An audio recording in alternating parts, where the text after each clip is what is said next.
What's up, guys? Welcome back to the Play 2 podcast, the show where we bring on guests who are in or adjacent to the gaming industry that we think has a story that needs to be told. Today's episode is with Sydnee Goodman, aka Sydsogood, an absolute powerhouse in navigating the creative landscape, working with brands like IGN, Twitch, Red Bull, across multiple different platforms. And today we're going to learn about the trials and tribulations and the insights of what it's like to become a true modern day creative. Please enjoy this episode, and if you do, I would love it if you did give us a rating on Spotify and, of course, share it with a friend.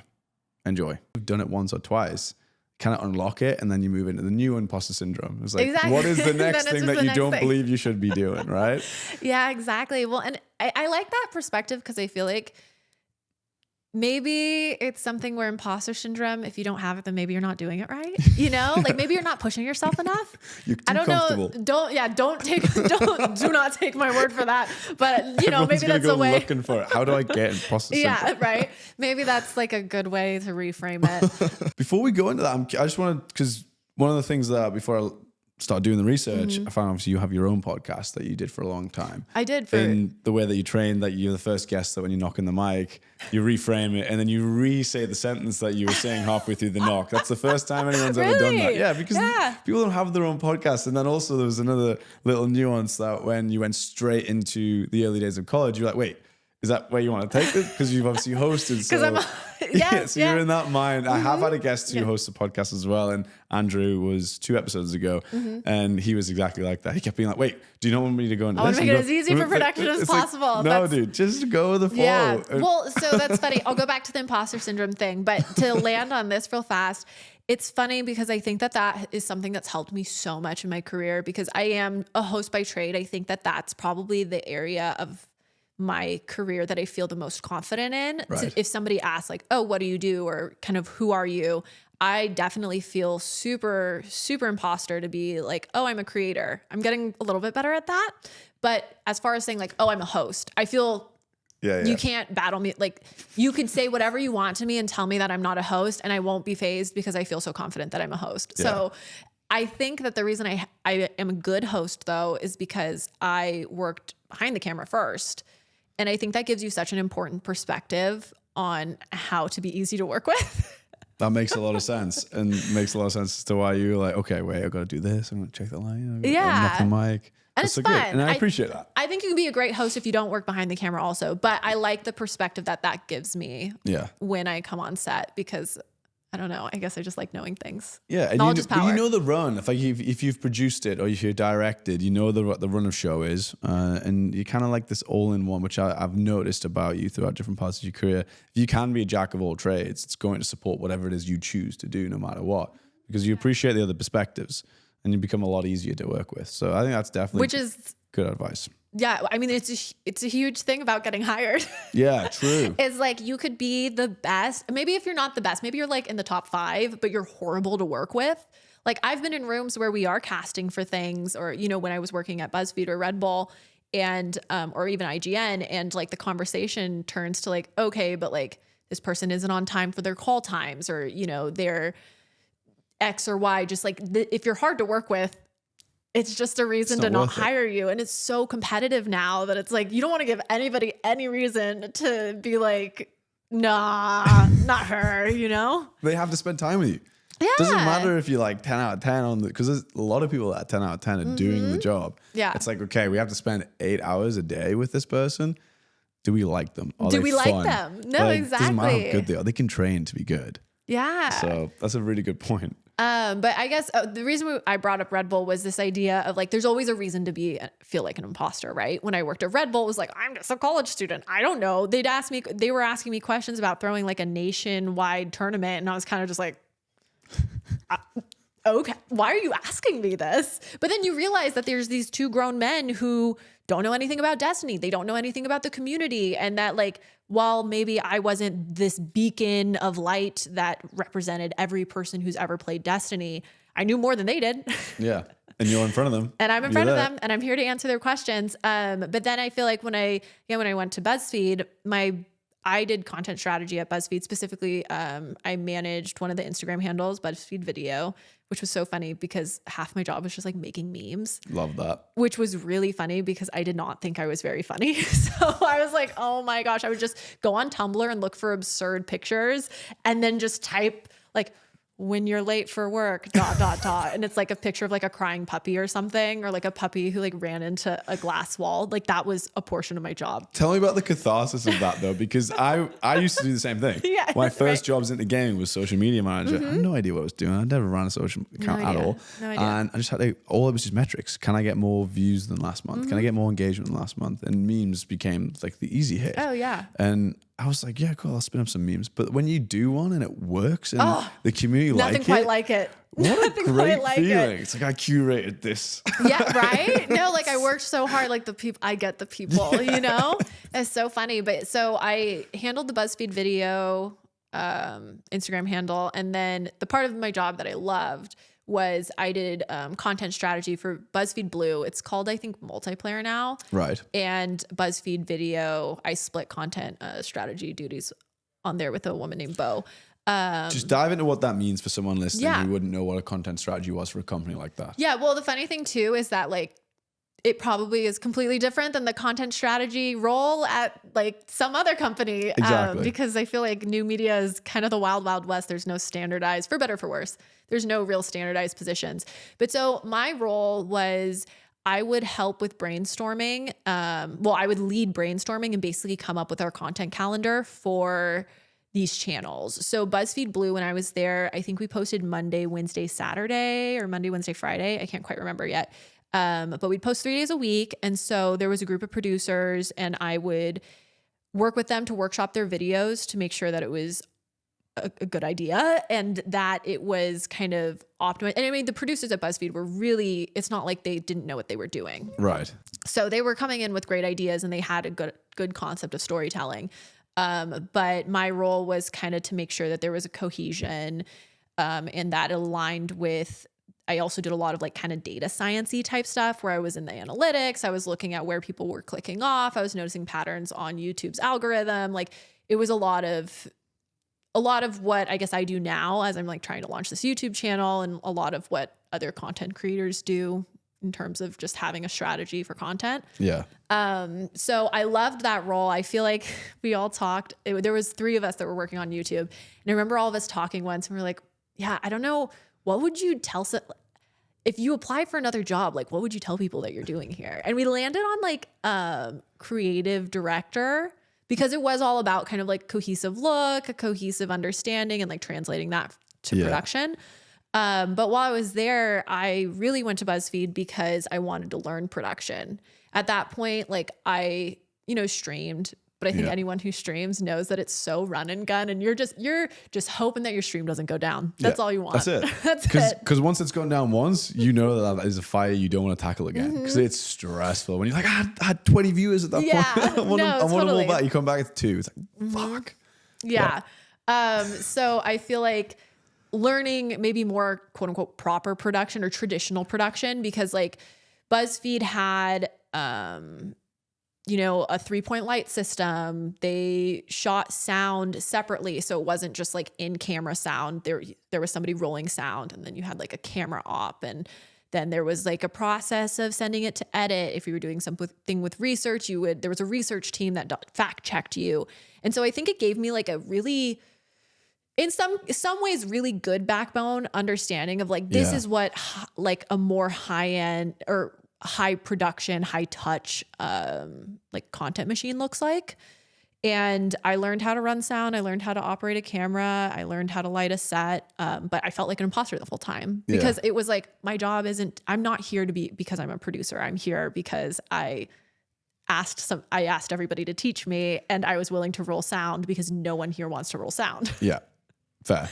And then you go to IGN and I feel like I loved my time at IGN. I mean, wait, so how long were you at BuzzFeed though before you jumped into that? BuzzFeed was a pretty quick stop. I think I was there for 11 months, maybe 12.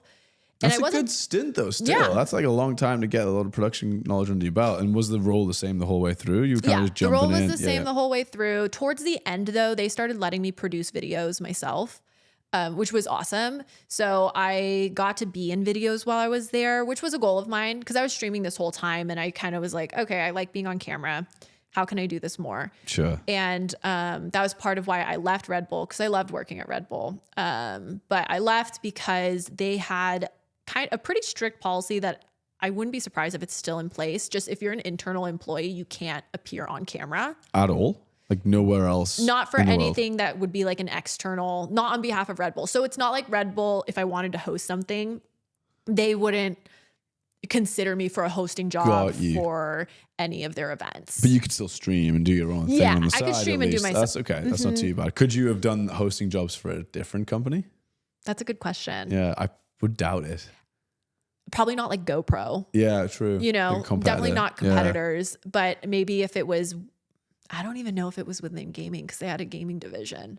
So I don't know. It makes sense because it's a huge corporation and you got to draw the lines at some point. And sure. That's obviously just where they've drawn them. Yeah. And so I knew that BuzzFeed did the opposite, which all of the BuzzFeed videos, and it's funny to talk about BuzzFeed in 2024 because I feel like, I don't know about you, but it feels like it really ages me because BuzzFeed was like a really big thing. Yeah. When I was working there and slightly before when I was working there, like, what is it? I don't even know what it does. Like, what's the daily now? Same thing? Yeah, it's just less of a prominent media force, really. I mean, I think that what happened, and BuzzFeed isn't the only company that like, I don't want to say suffered, but kind of, they built this model where they basically offered production equipment and let creatives just run wild. And then when I say creatives, like the Try Guys came from BuzzFeed, Quinta Brunson came from BuzzFeed, who has Abbott Elementary, like that huge show now. And she's like won Emmys and she's the showrunner and like, she's so wildly successful. She started at BuzzFeed. She was at BuzzFeed when I was at BuzzFeed, you know, like there was so much talent there and this talent that's continuing to like gain their own following, and you can make a lot of money as a creator and BuzzFeed can only pay you so much, you know? And so then it's like they kind of lose the faces that I think brought an audience in. And then as the algorithm was changing and I think the market was continuing to get saturated, it just, you know, less, it turned into less relevant to an extent. It's not only the only source anymore. Yes. Once upon a time, that was the only source for that kind of content. Now it's like, okay, you can get it from these individuals doing their own shows. Yeah. Yeah. Well, and I think at that point too, there was only a handful of other channels that could afford to churn content out at that rate. Yeah. I feel like the algorithm also changed to the point where like, I mean, we would be putting out 3 videos a day on the biggest channel. Whoa. Where I think if you tried to do that now on YouTube, you wouldn't be rewarded for that. No, not at all. Right? Yeah. Where at that point you would be. So I think just like algorithm changes, the market changing. I think you would maybe be rewarded for it if you did 3 shorts a day or 3 reels a day or 3 TikToks a day, but as long as they were good. That's the difference now. It's like there's so much good content out there that no one's going to stick around and dive into the profile unless it's genuinely good. Yeah, I think just the landscape's changed so much, you know? It's so saturated. Yeah, but so yeah, I was at BuzzFeed for about a year and then I went to IGN. Yes. And was an absolute dream job. I still am really close to people at IGN. They tap me for freelance work, luckily a lot because it's so fun to work with my friends. But they got imposter syndrome there, you know, because it's like all of a sudden I realized I'm with these people who play and absorb gaming in a very different way than I do. Like I play a lot of FPS. I play a story and it feels like as I'm playing it, it's going in one ear and out the other. Like I couldn't tell you half the characters' names. All I know is I liked this gun that I picked up on like level 5 and it's fun to shoot. And like, that's what it is. Like at that point, I didn't really play any story games where the people at IGN are so invested in the art form and the story and everyone's played all of these games and has this huge catalog. I'm like, well, I played Halo, I played Sims, I played Tekken, and I played Call of Duty. Like, but that's good. That's a blank canvas to introduce you into the new game. I'm curious on that. What was the role? I imagine was very similar to what you were doing at BuzzFeed. No. How was the switch? No. So this was my first. My title was host producer. So this was my first. My job here is to be in content. Amazing. Which was insane. It was so fun and just incredible. It was so fun. But so my bridge there was I was the backstage host for the Game Awards. Okay. And that was my first. Which you still do to this day, right? Well, now I host the pre-show. Okay. Yeah. Cool. That's amazing. Which is it's so wonderful. The team that works on that is like the best. Everyone there is. It's also nice because I think being freelance, you lose the sense of working with the team regularly. Yeah. And there's a lot of perks for being freelance, but I'm a very social, like community person. And it's so nice that I know every December I have like this period of time where I'm working with the same people and it's on the like more or less the same set. And it's just like a little reunion every year. It's like Christmas. It's like going home for Christmas kind of vibe. That's exactly what it is. And it's around Christmas, which is great. And I think also it's a show that means so much to me because it really did launch like this portion of my career. True. So it's very, I don't know if nostalgic is the right word, but it's definitely like, it's a job that means like so much to me. Love that. So you had that and that's when you got into the eyes of IGN? Yeah. Okay. Yeah. So I hosted that and that came out of, again, I feel like I've had so many moments in my career that have been punctuated by so much like luck and like it's a God thing, like everything, how did this happen sort of a thing. Because I just got an email, like they cold emailed me. Whoa. Yeah, they just cold emailed me and were like, hey, we're looking for a backstage host. I was so green to the process. I didn't even understand that I was like auditioning for this thing. I was just answering emails. And they were like, hey, so we're looking for a backstage host. If you're interested, can you send us some clips of you like hosting things? I was like, I mean, I've been in BuzzFeed videos. So I just sent them some BuzzFeed videos. And they're like, oh, yeah, this is good. Would you mind like coming in and reading a script for us? And I was like, okay.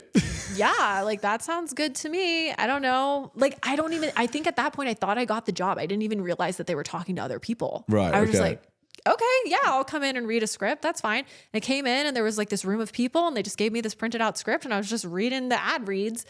And then they're like, okay, we'll be in touch. And I was like, be in touch? I'm so confused. I thought you guys were asking me, like, what's going on? Here's an invoice for my time, actually. No, I'm being paid for this, right? Right? I was so confused. And I was just like, okay. And then they just emailed me and were like, hey, we'd love for you to be the backstage host. Here's the information. Here's rehearsals. You'll be reading off a teleprompter live. Like, good luck. Whoa. And I was like, oh. And I said yes. I didn't even hesitate saying yes. And then I think it was the day before I was kind of freaking out and was like, what did I say yes to? This is crazy. But yeah, so I did that and I obviously did a good enough job that the industry professionals that were there noticed me. Yeah. And I applied to a job posting that IGN had listed that was based in LA. So IGN used to be headquartered in San Francisco. And I wasn't going to move to San Francisco just for some personal reasons. And they happened to open one in LA. Perfect. And it seemed like it aligned directly when I was like, I couldn't work for IGN because they only have hosts up in San Francisco. And then it was like the next day there was a position for LA. Wait, so you were looking for positions at IGN and one was on the website for San Francisco and that put you off and you're like, you know what? No. And then days later, there was one up for LA and it's like, great, they've opened an office there. Yeah. What are the fucking chances of that? Right? No, it's crazy. It's so crazy. And so I applied and it was a really long application process because I applied, I think in December or January. It wasn't too long after the Game Awards. Mm-hmm. And I don't think they extended an offer to me until April. Wow, that's like 4 Yeah. 4-month process is a lot. I did some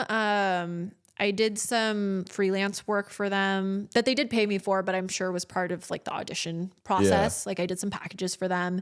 And then I remember I actually put the pressure on them. And I found out after the fact they had hired somebody else for the role. Okay. And because they wanted somebody that was entertainment based, which was why the role was based in LA.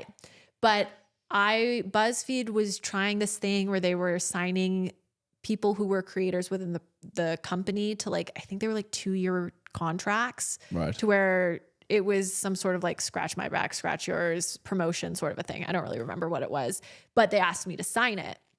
And so that was one thing was BuzzFeed was looking to transition me into a more like producer role versus staying in content strategy. And I remember calling the hiring manager at IGN and basically being like, I want to work for you guys. I was so nervous. Talk about like, how did you find the confidence to do this? I was like shaky. I remember I was so shaking and I was so sweaty and I was shaking and I was so nervous. And I remember calling the guy and I wrote down what I was going to say. Cause I was like, okay, I need to come in strong, but I don't want to seem needy. I was like, okay, I really want to work for you guys, but I have another offer on the table. It would lock me in for 2 years. So if you have an offer for me, I need to hear it by the end of the week. Otherwise, like I'm signing this other contract. Good for you. And I like hung up. I was like, oh my gosh. And they called me back and they ended up finding some money and hiring me because their whole thing was they don't know what to do with me, but I'm sure we'll find something. Dude, that's so good though. And it's just putting yourself out there and back to what's the worst they're going to say? No, so many people would just leave that and be like, oh, they obviously don't want me. You know, that feeling of not being wanted, you don't reciprocate it and look needy, but fuck that. If you want something, keep I went pushing in there. for it.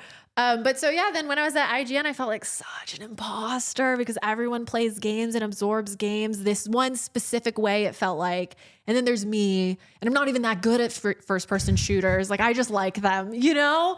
And it was just, I felt like such an imposter. And now I've left IGN and I feel, again, it's like I read this book. It's called Taming Your Inner Gremlin. Okay. And it's this idea that there's like this gremlin who kind of is always against you. And that sounds so negative, but everyone has self-doubt. Like and so it kind of reframed like thinking of your self-doubt as this inner gremlin and like naming it of like, okay, this is just my gremlin. And I feel like a lot of my work is that I tend to always find a reason to like discount why I'm here, or that like, I'm an imposter. Everyone's going to find out. Oh no. Because I think of, even though I'm very confident in my hosting, when I get picked, I get hosting work more often than not. All of a sudden I'm like, oh my gosh, but I don't have the most followers. Like I'm just here because I'm a good host, but like, all the creators that they brought in have like millions of followers and oh my gosh, I don't deserve to be here. And it's like, again, you're always going to find a reason to like talk yourself down. Especially if you're looking for it. Yeah, exactly. Yeah. Exactly. So I think it does come down to kind of recognizing it and then figuring out what to do with it, whether it's naming it, okay, this is my gremlin, like this isn't true. I think something I repeat to myself a lot is like, if you were invited, then you're supposed to be there. Yeah, that makes sense. And another one that, because I've experienced very similar things, is you compare yourself to other people often. That's the only way you can kind of put yourself down because there's always an element of somebody else that's better than you at something, but it goes both ways. And you would never trade lives with that person 100%. You might want 10 million followers that they've got, but do you want everything that comes with that? Do you want their parents? Do you want their childhood? Do you want to forget about all of your own stuff? The answer is ultimately no. And then what it taught me was like, are you better than Mickey last week? Are you better than Mickey 2 years ago? Are you better than Mickey 5 years ago? And as long as the answer is yes, that should be all you're really focusing on. And then keep striving to be better and better. So that when you do get in those situations, it's like, right, maybe Mickey 5 years ago shouldn't be qualified for this job, but he is definitely now because he's been invited into the room, like you said. Yeah. And I think that's a good way of kind of combating that and kind of dealing with that gremlin. Yeah, well, so it's interesting because I feel like, I don't know, I guess I just feel like I should bring this up because we're talking a lot about my accomplishments, which is great. I'm very accomplished. But I think that it's not the full picture because I definitely had, I turned 30 this year. And the first part of my career was very fruitful, I guess, and like went according to plan. Yeah. In that I am a very driven person. I was like, I'm going to get a job out of college. I want to be a host. I'm doing this thing. And then I don't want to be dramatic and be like, my life came crumbling down. Yes. But there were some roadblocks. That's natural. I definitely want to get into that. But before we go, there's one quick bit on the IGN stuff I want to cover. Oh yeah. I'll talk about IGN forever. Snapchat. Because Snapchat is a platform I've never had the pleasure of working with in any part of my career, any of my social management jobs, any of the marketing jobs. Snapchat's something that we always teased with, and they asked us to do a couple of shows. I ran some pilots. A different person in the business I work for canned it. It was like, no, mini shows are not good. We'll leave it. And I went back to the Snapchat guys, like, sorry, we got nothing for the show kind of vibe. And they had a fucking budget. They had so much money. Oh, they were throwing money. They were lighting money on fire just to get you to go into that. There. Tell me about Snapchat because it's something I know fucking nothing about. Okay, so Snapchat, I have such an interesting relation. I love Snapchat. But it is such a funny platform because it's like, honestly, you can make a lot of money on Snapchat. But it is interesting because I guess the content that thrives on Snapchat is different than maybe it thrives on YouTube 7 years ago, like think I put my hand in the blender. You'll never believe what happened. Or like Kim Kardashian said, what? Like that is, and I think they're trying to clean that up, honestly, but it's a very interesting platform for that reason. Yeah. So the reason that I have such a big following on Snapchat though, is because I hosted the Daily Fix when I was at IGN. Which is, just for people listening who have no idea what that is. So the Daily Fix is their daily gaming news show. Yeah. It's like their main, we'll call it like their bread and butter. They have their podcast, but the podcasts come out once a week. They have like their kind of explainer videos, their reviews, but the Daily Fix is kind of like, there's going to be a Daily Fix every day. Yeah. And the Daily Fix, I came in, I inherited it from, I think Alana was the host before me, Alana Pearson. Okay. And who's wonderful and like so talented. But so took it over from Alana, and previously the Daily Fix had only been on YouTube and O&O, so IGN.com. And they had struck a deal with Snapchat and were like, okay, well, we need to develop it. Cause I think part of the agreement was that they couldn't just like reformat it. It had to be original. Yeah. So now they're like, okay, you're going to do these two shows. They're going to have the same name and they're going to cover the same stories, but like basically one has to be for social and the other is so traditional. They didn't want us to touch the format at all. Right. Like to where it was kind of suffocating, to be completely honest with you. Cause it was like, we need to just do what we've been doing because this show has been on for like 10 years. It works. Exactly. Stick with it. Exactly. Yeah. So it was really fun though, because then Snapchat got all this creative energy and it was like this team of myself, this guy named Gabe, Nick. And then we started with an editor named Crystal, who actually came from BuzzFeed, and Morgan took over a little. His name's Morgan, and I think he still edits it, to be honest with you. But so it was a Snapchat show, and I got to write it with Nick, and we just got really weird on it, and it was super fun. It probably is one of my peak career moments because it was so fun, and we got to like do weird skits, and we'd cover like 3 of the news stories for the day. But because of that, they would promote my personal Snapchat within the first 5 snaps. Wow. And I mean, we built this show from like 0 subs to, I think when I left, I don't remember. I'll completely misspeak if I say how many subs they had when I left, but we were averaging anywhere between like 1.5 to 2 million viewers a day. Wow. That's huge. That's a lot of ads, by the way. That's a lot of ads. IGN was I wish I knew how much money IGN was making off of that show. Did you not find the way to find no, they would never let me know how much money they were making. I would have manipulated and figured it out and been like, who's the guy? I'm like, yo, just. And the show would be sponsored also sometimes. Fuck, so you double dipping? Yeah, they were double dipping. And there was a point where I saw how much money they were making on one sponsorship for like a week, and it was like double what I made in a year. And I remember being like, you're kidding. What is happening here? Obviously, it's not like they have expenses. But still, you look it was at it and you're like, I did this. This is a show that I'm writing and producing and hosting, and you're making how much? This is crazy. But so sorry, I should clarify, writing and producing with a really talented group. I don't want to sit here and be like, I built this show from the ground up. On the team and on the Snapchat, tell me why it's important, because, I feel you 100% when you're given the freelance to be like, do whatever the fuck you think's cool. This is a new show. It's a new format. Like, we're the big wigs focusing on what works and what we know works. And Snapchat's giving us a lot of money. Go and do it. Why is it so important for creatives to be given that full leash to be like, do what you want? I think it's, I was going to say, I don't know that everybody could do it. I really don't. I think that like you have to be creative. And while I think everybody's creative, I think there's some people who are really good at like creative problem solving in business or with numbers. And then there's other people who just like to be weird. And like, I'm somebody who likes to do weird things.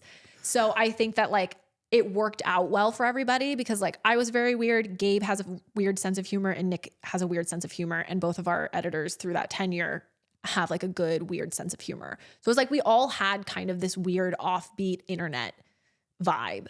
And I think that it's just like, we had the parameters. You have to cover 3 stories. You can't get too racy, blah, blah, blah. Like we had kind of those parameters, but then they were like, run. And I think it's because, I don't know, I think I'm at my most creative when there's a box that I'm playing with. And if you take a really creative person and you give them just enough of a parameter so maybe you can feel comfortable, Yeah. I think you get something like really wonderful. True. And it's art then. It's not work at that point. It's like, okay, let's really dig into this. And what do we think? What do we just think is cool? No one else telling you what's cool and what's not, because everyone's got their own interpretation of cool. Exactly. It's a new platform. And I don't know that every episode was like this gold mine of ideas, but there definitely, like, there was this one episode that we did where we ran a story. Our third story, we always kind of had some liberties with, like, it didn't have to be the most interesting gaming story of the day. And there was one, and it was some streamer who like, or maybe YouTuber who faked his death and then like reemerged. And for some reason, are you familiar with like the OC, show? The show. I used to grow up watching Laguna Beach in the Hills, actually. Okay. The real OC. Okay. Well, so the OC, there's this episode that was spoofed by SNL where it's like supposed to be really dramatic, but it just plays so goofy. Okay. And it's where like one of the main characters like gets shot, but then another guy also gets shot. But like, it's kind of like, where did the other gun, like, it doesn't make much sense. And so the SNL skit's called Dear Sister, and they play like Imogen Heap's like, what you say? Yeah. And what a banger, by the way. Right? And so people in the SNL skit, people keep appearing and shooting each other. And so we were like, oh, we should do that. So we did this whole thing where we ran the story about this guy faking his death. And then as I'm doing the read, like Nick, my producer, comes in and shoots me with like a Nintendo ray gun or something. Sick. And then, so then I'm on the ground and the Imogen Heap song's playing. And then Morgan, our editor, comes in, and like Snapchat had never seen Morgan, our editor, but we'd reference him a decent amount. And he comes in and he shoots Nick. And then there's just all these like slow zooms of all of us with like ketchup coming out of our mouth, like on the ground. And like, it was so ridiculous, but it's because we had there were no powers telling us no. Yeah. And it was so fun. And like our audience loved it. And everybody just had this like really ridiculous time. That's so nice. I love that. And if you'd have presented that to someone, they would have said no. As a final video, that if you're like, what the fuck? You need the nuance, you need the reference, and you need to put it out there to just show that the audience actually knows what this is. Yeah. Because you guys are so relevant and in it, and because you're doing your own world, because it's your world, it's somebody else's. And that's so important to let the creatives just be like, go make some cool shit. Yeah, exactly. But so that's how my Snapchat got so big, was because in the first, we were, having a couple million people. I mean, probably throughout the week, we'd end up having somewhere between 8 and 10 million people watching the show. Fuck. And my Snapchat information was in the first 3 or 4 snaps. So I ended up like accumulating like a relatively sizable audience. Well, the Daily Fix is on 1.1 million right now. Okay, yeah. You are on 629,000 Snapchat followers. I know at the time they both weren't accumulated during your time there. You've gone off and you've done your own thing since and grown it, but it just shows. No, I haven't. It's only shrunk. Oh, wow. Well, because I think people are confused, because I get so many comments every day that are like, wait, where's the gaming news? And I'm like, I left there like a couple years ago at this point. And I definitely don't really do gaming on there. But it's actually turned into kind of like mental health stuff, which is fun. I love that. Yeah. Do what you want with it. That's the thing. It's like, it's your creative outlet. I will definitely go to where the content changes, because that's a big part of being a creative. It's like knowing where to go and what direction to head in, and being dictated by a lot of different winds of the environment, such as, what does the audience want? What's going to make money, as opposed to like what you actually want. Yeah. Why is it important for cross-pollination? Because that ultimately was what that was for you in the early days of Snapchat. It's like you're on this huge platform and you're able to cross-pollinate that audience over to you. And other people can see it as like collaboration. That one was less of a collab, more of a full cross-pollination. You are leading the charge on one show and growing your own. It's perfect. Yeah. But go into that a little bit as to why that's important for people who are trying to grow their own stuff. Yeah, well, I mean, I think that it's a way that you can skirt the algorithm is like the short answer.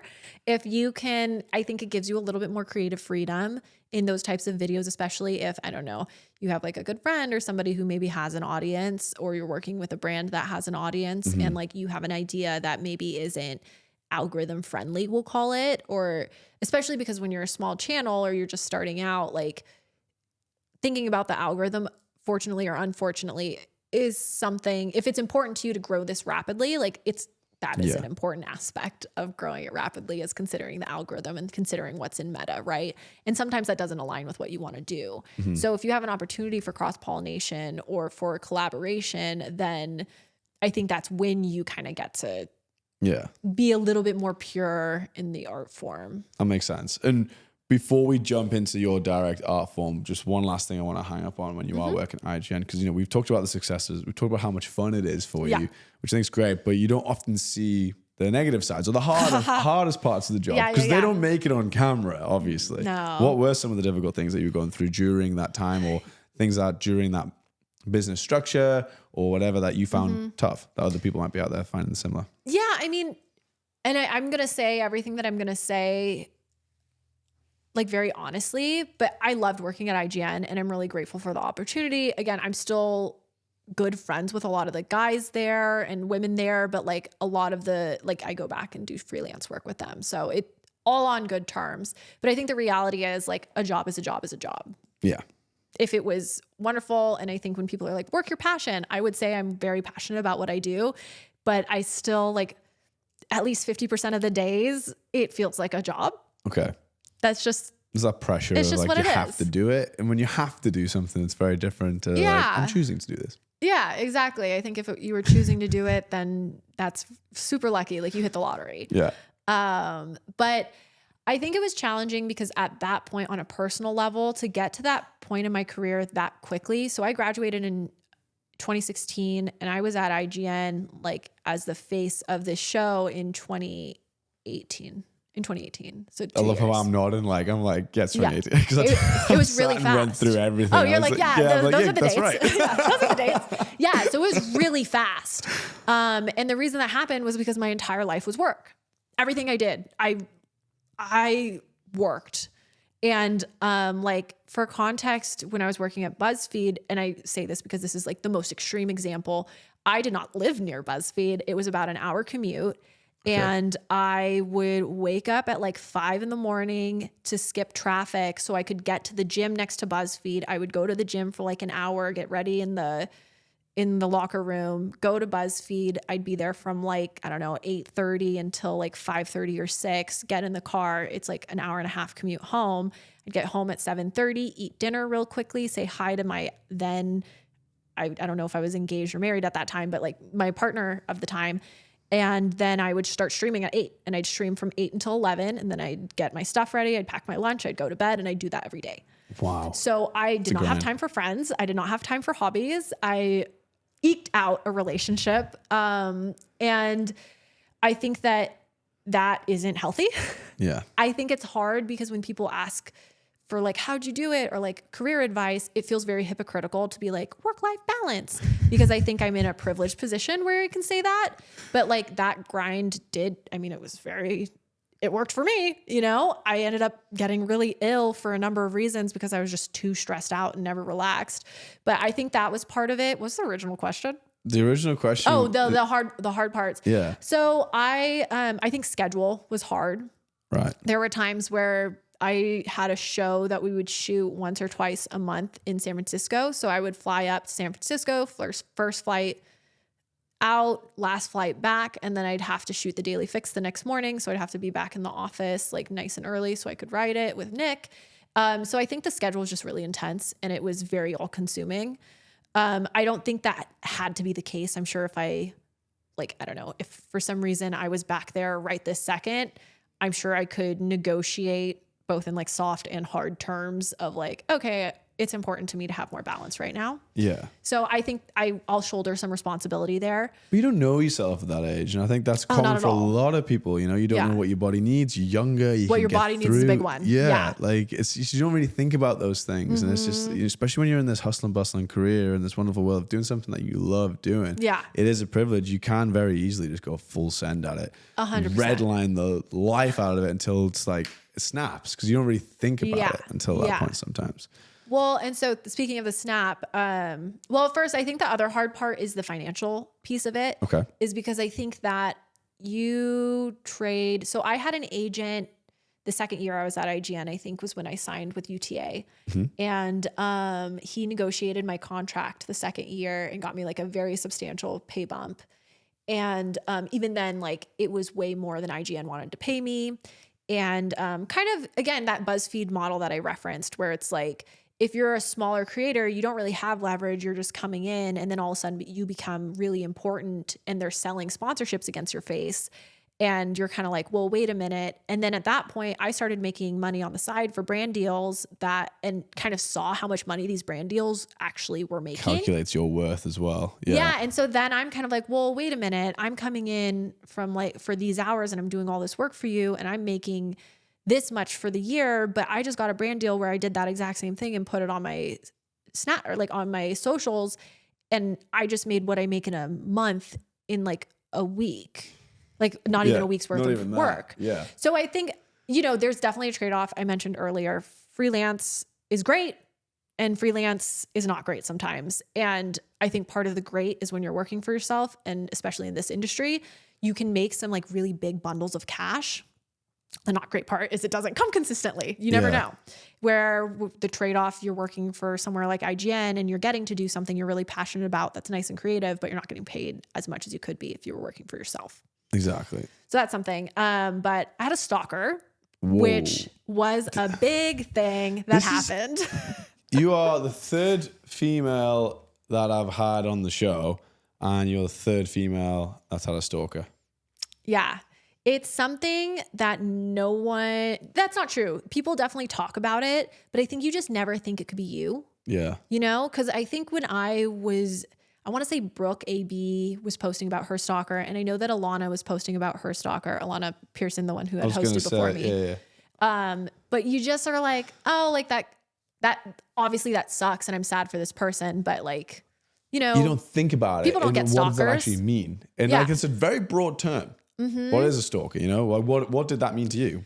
Well, and that's the other interesting thing is I've learned that I'm quote unquote one of the lucky ones, which is crazy. Because my stalker or the stalker showed up to my apartment 3 times. And so since he like actually acted on it, he got charged. Yeah. And we went to court. I got a restraining order. The court process was insanely traumatic. And I don't use that word in like a trauma. Like, no, like I developed PTSD and like had to do EMDR and did all this stuff to try and be okay to go back to work, basically. And like the reason that's lucky is because when people are just harassing you online, to my understanding, it's like much harder to charge. Okay. I mean, I had a hard time I don't remember the legal jargon now, but basically I had a hard time like enforcing the fact that it's like this person is coming to my home and is not allowed to come to my home. And like, that feels very cut and dry. Here's this person who's emailing me and harassing me online. He showed up to my house 3 times. Like that feels like you would go to the police and be like, wow, that's really bad. We should do something about this. But the only reason the police helped me was because one of the guys on the 3rd time watched my Snapchat show. And so he recognized me and he was like, oh my gosh. Yeah. Basically I know who you are. Like we can help you with this. Whoa. So had you not had a profile, I don't know what would have happened. They may not have actually pushed it forward or had a bit more sympathy for who you are. The ball really started rolling when he was like, oh, I know you. Like, this sucks that this is happening. Like, It was like a light bulb kind of went off of like, okay, like you're not a crazy person who's calling us and lying about this. Like you're a rational person who I've seen online and I guess believed to be rational. And so, yeah, but it probably took years off of my life. Because luckily it happened over the course of like 5-ish days. Okay. So it was pretty consecutive. But it was crazy. It was crazy. And then the crazier part was, and this is my own ignorance of like the US legal system, I thought that it would be, again, so cut and dry. Here's this person. I have the emails. Like we got like a Nest camera or whatever. Like I have the footage of him in front of our house. I have we called the cop. Like there's so much documentation. I'm going to show up in court. We're going to show the evidence. They're going to be like, wow, he's not allowed to do this. Whatever the law is against stalking. Like he's a stalker. Okay, done. Restraining order. You're good. He's going to be in jail. You're fine. I was living in a rent controlled apartment, by the way. I was so mad because he ended up getting convicted, but he didn't get any jail time. So he still knew where he lived. So he's still out. He knew where I lived, and I had to find an apartment in like 3 days. Whoa. And it ended up working out because Because it always ends up working out, Yeah, right? exactly. If you give it enough time, it always works out in the macro. Right? Yeah, in the totally. But in the moment, I was like, oh my gosh, I have to find this apartment. Like, I feel so unsafe. Yeah. I'm always looking over my shoulder. And then it was really hard for me to go back to work. IGN was great and like very patient with me. And I think I ended up staying at IGN for another like year and some change after that situation happened. But once I left IGN, I ended up having like autoimmune disease symptoms. I got super sick and like I was sleeping like 18 hours a day. Like it was really bad. And all my energy kind of just went to trying to figure that out, which again is like such a privilege because I was able to do that. Like, what do you do if you can't do that? Yeah.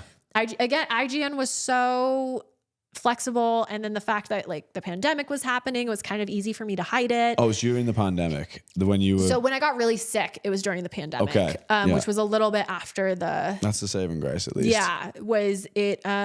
So it was kind of easier for me to be like, okay, I can write this, I can shoot this. Maybe you might not know I'm going to take a nap for a second and then I can wake up for this meeting and so I was kind of scrapping it together. Mm-hmm. And then that wasn't my main decision for leaving, but it definitely was like, I was just really overwhelmed and was like, I can't get on camera every day. This sucks. Wow. And all of that came as a knock-on effect of dealing with the stalker and having to go to court and everything.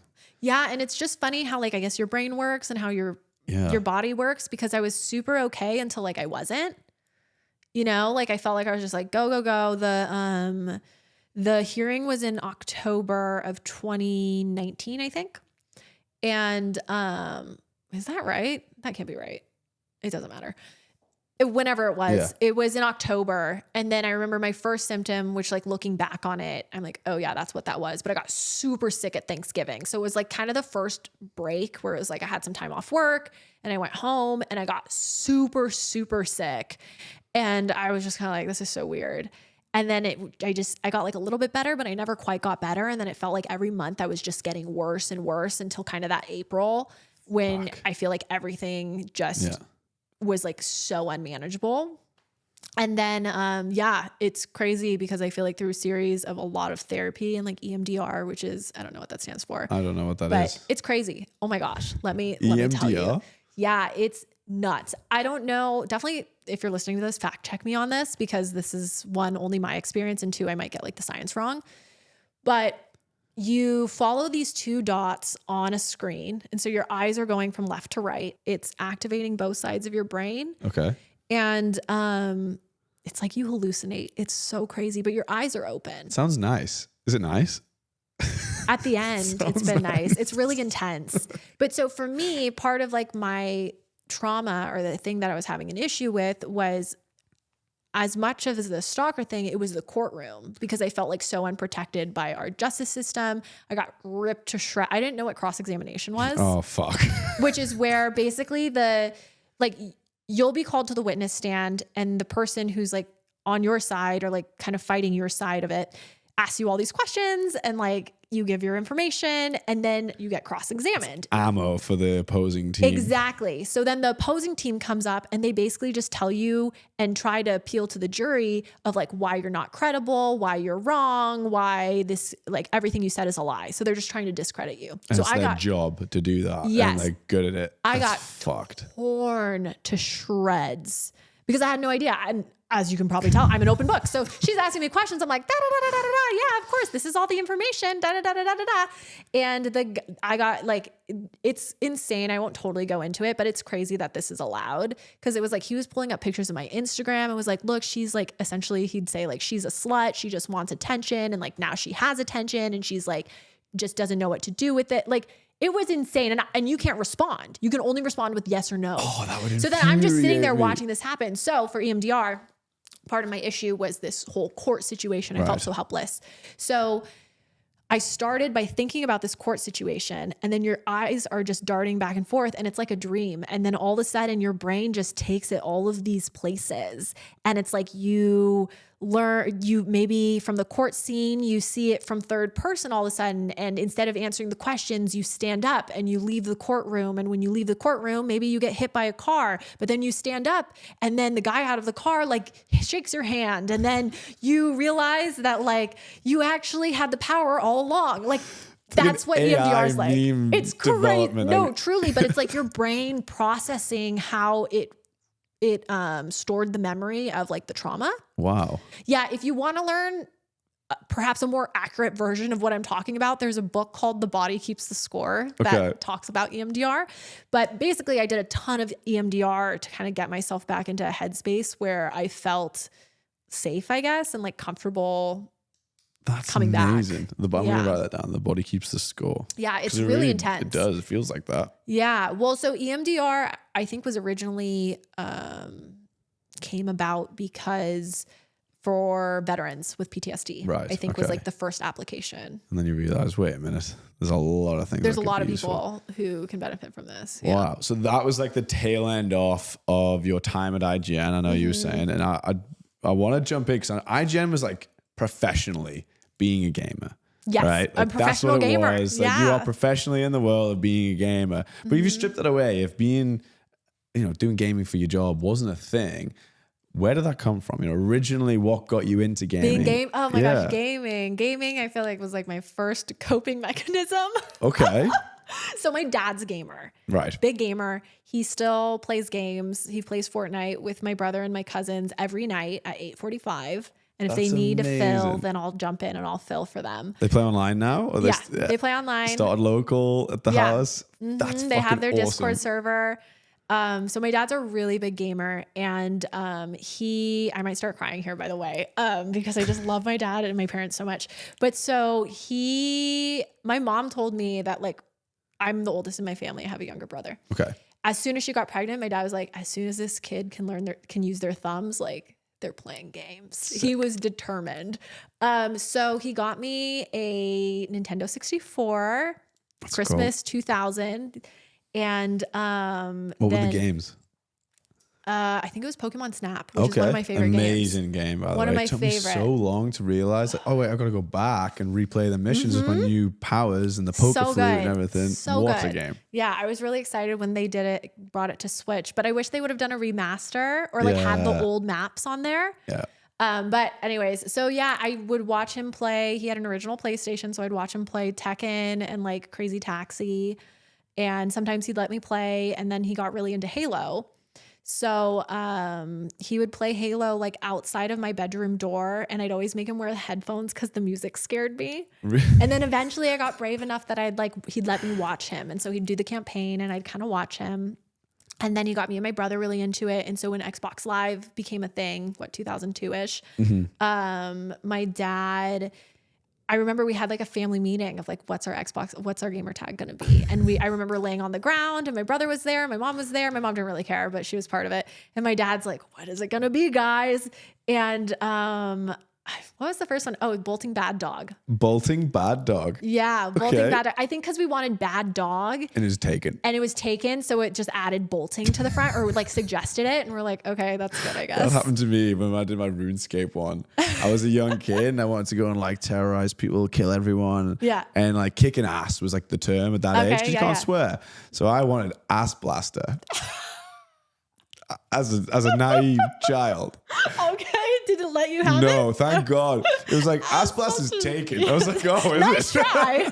Ass Blaster 2? Ass Blaster 2 is taken. How about... Oh my gosh, there's so many Ass Blasters. There's a lot of Ass Blasters out there. It said, how about Blaster Bob? I was like, all right, I just want to fucking play RuneScape. Blaster Bob. I'm in. So okay. that was my first one when I was younger. Cute. Blaster Bob. Blaster Bob. Lost the login. Oh, no. Lost the login. No idea. See, so it was like Bad Dog, and my family was very into video games. So, and I think my dad didn't want to share with the split screen. So my brother had an Xbox and I had an Xbox and my dad had an Xbox. So you played Halo LAN early days pretty much? So we did LAN like from the beginning, and me and my brother were in the same room and my dad was downstairs. So there was like a really long cable that would connect all of them. Was this Combat Evolved at that point? This is Combat Evolved. Okay, yeah. And then, well, no, you know what? I think my brother was too young to play Combat Evolved. So this was probably Halo 2 that we all had Xboxes. But I got the second Xbox. And so mine was going to be Bad Monkey. Right. But that was taken. So then it was that Bad Monkey. And then I want to say the third one ended up being Bolting Elephant. So we were all like animals. Have they changed since? Have you kept them? Mine's still that Bad Monkey. And Bolting Bad Dog's still in rotation, but I think in high school my brother changed his. Oh, naturally. Yeah, That's like a very be boy thing cooler. to do. I Yeah. changed mine to Mickey Jr. Right? Try to be cool. What would be my name? But we had a clan and it was called the Goodmen because my last name's Good. So that was good. But it was, it was a big coping mechanism. Honestly, I loved games, but I think a big reason why I ended up being like one of the guys was so my mom was really sick when I was a kid. Okay. And she's okay now, but so she like had a brain tumor and ended up being okay. But so like that it coincided with when Combat Evolved came out. And so it was like, I would kind of just hang with my dad and like play this game. Because you had to be at home a lot. Okay, so you're all together as a family. That's nice. Yeah. In hindsight, like, totally. I mean, it worked out. It all worked out. So it was great. But I think that I don't know how much on like a subconscious level, gaming became like a very like escape, like comfort thing for me. And I think it's just always been like a through line of like how I connect with people and hang out with people. And I was really into Toontown. I fucking loved Toontown. I know that game, but I can't. It was Disney's. Toontown. It was Disney's MMO. Wow, I never played that. I know exactly what you mean. Because I used to read magazines and see all the games, and I'd be like past stuff that wasn't interesting. Mm-hmm. So yeah, Disney MMO was probably too girly for me. Yeah, which is fair. And I was Roxy Sparkle Flipper was my name. And there's fan servers now, and I'm Roxy Sparkle Flipper on both of them. That's sick. You still play? Every once in a while. I haven't played in a minute. I feel like I'm kind of going through this phase right now where as I'm trying to have more balance in my life, I've like picked up a bunch of hobbies, which is so kick-ass. Yeah. It's like great to have hobbies that aren't also the hobby that you monetize for a living. But I honestly think I still host in gaming. I hope that I always will, but as I'm not like in an office doing gaming things every day, I think that my relationship with gaming has gone back to something that like feels relaxing, I guess. Which is good. And like you said, when you left IGN, that became that, okay, I don't have to do gaming as a job now. It's not forcing that into it. Yeah. And you dropped it pretty much for good, not for good, but like your content output is not gaming now. No. And that was a struggle for a little bit, was it? Or was it? It still is a struggle. It still is? Well, because I think I don't know what to do with it. Because I've always been lucky enough that gaming was my job, but it was on a different platform. So aside from streaming on Twitch, which I feel like Twitch, I mean, it is technically like it is social media, but to me it feels very separate from like your Instagram or I guess now your TikTok. I never posted gaming content anywhere but Twitch. Anywhere but Twitch. And then once I left IGN and I kind of was like, I don't know. And so I tried doing like a gaming news show and I tried doing gaming clips and I was like, I don't like making this content. Like I like making it and putting it somewhere else, but this feels very confusing because I want to talk about fashion and I want to talk about fashion. And like the two didn't seem to be mixing. And I think that it's something that I still struggle with. Yeah. Is, you know, it's tough because I understand people's confusion and I understand why people unfollow me because it's like, wait a minute, I know you as the gaming person. And I do still do some gaming stuff, but on a day-to-day basis, I'm not posting behind the scenes of IGN. I'm not posting, you know, I mean, I guess I do post about the games that I'm playing, but like if you're following me because you think that I'm posting a bunch of gaming news and maybe every other day I'm giving you a Fortnite screenshot of the skin I just bought, like that's not really the same thing. So I get why you're like, what is this? You know? But it's weird. It's weird to have to reinvent yourself. I don't want to say have to. It's weird to choose to reinvent yourself and not reinvent yourself in a way that's like not congruent or doesn't feel congruent. Yeah. And it's hard to reinvent yourself, especially when you have an audience that exists that's trying to push you in a specific direction. Or if you're used to a certain amount of views, or if you're used to a certain amount of engagement. I know everyone always says, don't focus on the views, focus on the art, focus on what you like, but it's so difficult to ignore. And I imagine even more so when it's how you make your money. Yeah. Yes, actually. Yes. Good observation. Yeah, I think that that's like been the interesting thing with Snapchat, for example. Like I really have never posted gaming stuff on my personal Snapchat, right? Again, I understand people's maybe, for lack of better words, confusion, or maybe if you were a really big fan of the Daily Fix, I would post like, you know, kind of a short video of the set or whatever. Yeah. So I can totally understand like, oh, I want to see BTS and now the BTS isn't there. But I don't know. It's tough. So now I post get ready. I'll post like a get ready with me every day. And then I'll usually have some sort of like conversation around what I'm struggling with, like mentally, kind of like mental roadblocks, like imposter syndrome or that kind of a thing. And then I ask people what they're grateful for today. And like, that is what I post on Snapchat every day. And I definitely have had people like bail. Totally fine. No hard feelings. That's fine.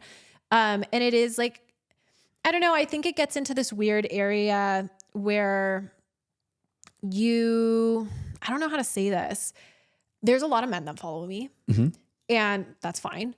But I think that there's a lot of men who follow me because of what I look like, which we live in a visual society.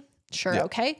But, it's tough because you can post one video. Let's say I post a video of me getting ready. Right.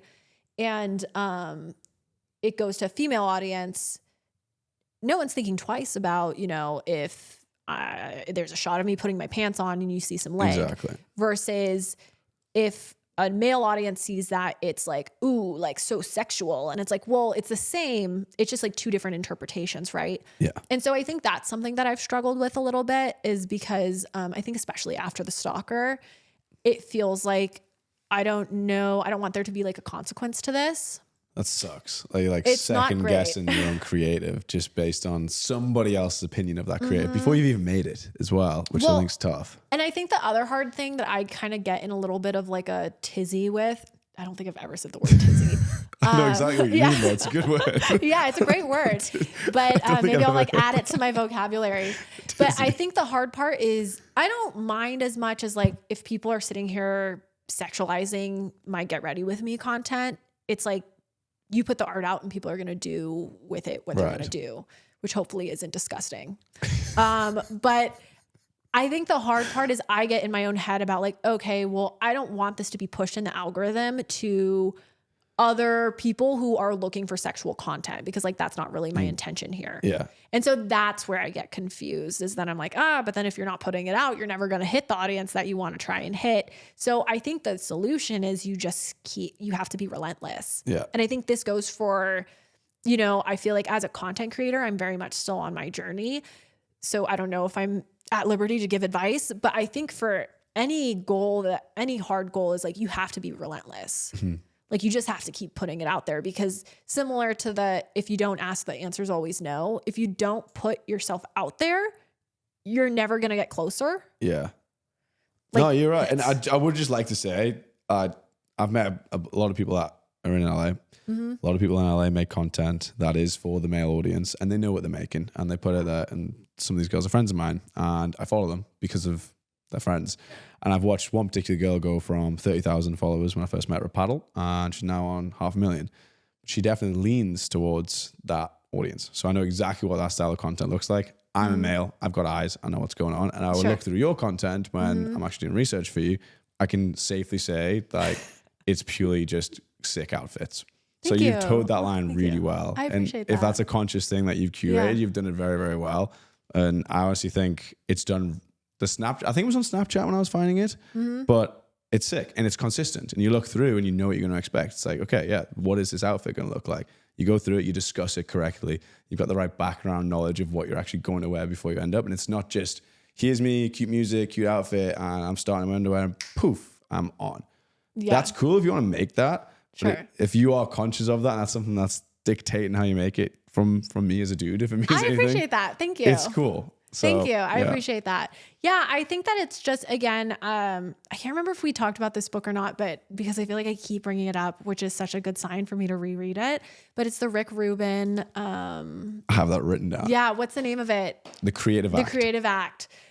And so for people who don't know, and if you are even remotely interested in making content or do any sort of creative thing, even if it's like you paint once a year, I don't know, like you go to Color Me Mine, whatever. This book is so essential. It's amazing. But it essentially, a lot of it is about like decentering the audience and just creating your art and this whole like, if you build it, they will come sort of an idea. And it's tough because I think that I find myself being like, well, Rick Rubin is an incredibly prolific music producer, Is he even technically a producer? I think he's a producer. That's that. He himself will say he's got no ability, no technical ability. He doesn't play. Like, he doesn't class himself. But he has as great anything. taste. Exactly. He's just like, I know what I like. It's the conviction. The conviction. Like, this is what I like, and I don't care if you like it or not, but you've asked me for my advice. This is what I like. Yeah. And so I think that's something that I'm really trying to harness, is especially as I'm like starting on this YouTube journey. And it's funny. It's so funny. I'm obsessed with my boyfriend.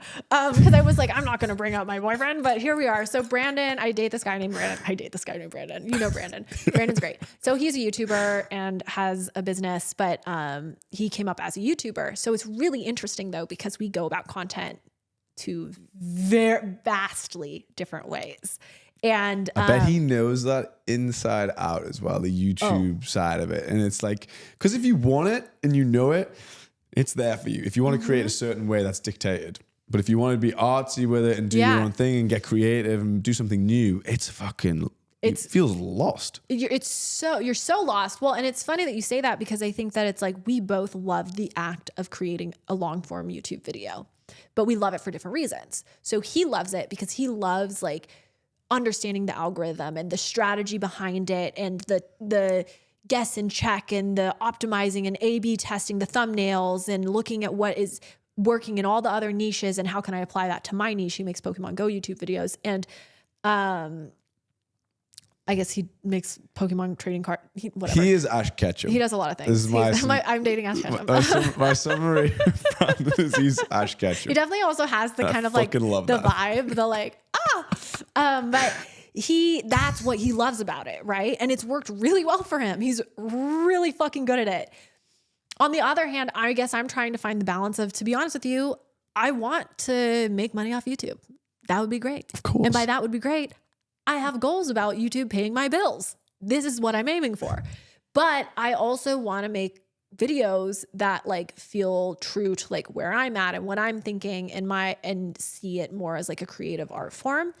And I don't want to speak for Brandon, but in our conversations, that's not as high of a priority for him as it is for me. And I don't think one is better than the other or the right way or the wrong way, but it has been really eye-opening maybe to see, and confusing. And I think I've had to build a lot of conviction because, we'll talk about, I have this video idea, and he'll be like, okay, well, do you want me to give you feedback as your boyfriend or feedback as like a content strategy sort of a thing? And I'll be like, okay, I want to hear the content strategy thing. And I'll get so frustrated because he's like, well, the meta is like optimal to do X, Y, Z, and you'll want to do this. And this is what these channels are doing. And it's like so helpful. But then I'm like, but I don't want to do that. Yeah. But where's the balance? That's torn. Colin and Samir are good for that. I love Colin and Samir. They're amazing for the advice on that. And there's this weird renaissance coming out of nowhere. Tommy Innit just posted a video about YouTube. And then I've seen a couple of creators, I've got them bookmarked, also following up, being like, this is where YouTube's going. And it's this direction back to like, let's just make fucking cool shit. Yes. Well, and I think that's like, that is, to toot my own horn, that is what I'm trying to work on right now. So I did this video and it was so weird, and I'm so proud of it. And like 5 people have watched it because I'm not advertising my channel anywhere. So it's so weird. I think the title is something around like Confessions of a Pick Me Girl. Okay. I've seen this video. Oh my God. Oh. Do my research. So, good for you. So basically the challenge was that I have primarily feel the most comfortable in, let's say, male dominated spaces. That makes sense. That's where I work. Yeah. Some of my favorite things are sports and video games. And, not that women can't like that, but I think it's a lot easier to find maybe a community of men around those hobbies. Right. And so because of that, I feel like I feel super insecure in spaces that feel more traditionally feminine. And so the video was challenging myself to do like 3 things that are maybe more traditionally feminine so that I can like get out of my comfort zone. And like the end of it is like, I keep seeing this giant cardboard cutout of a horse in my apartment, and it like starts guiding me. And it was just so silly and honestly so stupid and probably like slightly poorly executed. But I'm so proud of it because it was so weird. Yeah. And like, back to your point, like that's, if you've got weird energy, put it out there, and that's your creative field. Do whatever the fuck you think's cool. So I'm kind of operating on like a 2 for you, 1 for me basis with YouTube, where I'm like, okay, I do want to grow this channel realistically. And while I'm not going to necessarily like try and farm for views and stick to, you know, anything Ryan Trahan makes, I'm just going to remake it. Yeah. Which Ryan's like absolutely killing the game on YouTube. Insane. Like his channel is so crazy. Because it feels so approachable. I don't know. Do you ever watch his videos? Yeah. It's one of the I don't watch a lot of them, but there was one that came up my algorithm. It was about trading up a penny, I think it was. Yeah, the penny series. Oh That's my what blew him God. up. What a great series that was. And Yeah. he seems genuinely lovely. Yeah. Like, oh, he seems great. whereas there's a few out there of his age and caliber. I'm not going to name names because Sure. I don't want to become like this hater, but some of them I look at and I'm like, you are the Doesn't worst. resonate. You're the worst. Doesn't resonate. Yeah. But so it's like, okay, maybe I do 2 that are a little bit more algorithm friendly, or I'm thinking about what's trending or whatever. Then I'll just get one that gets to be super fucking weird and it gets to be whatever I want. And do you know what's funny? Is have me back like a year from now, and I bet you those weird ones are the reason that like I'll find any traction on the channel. Yeah, it will be.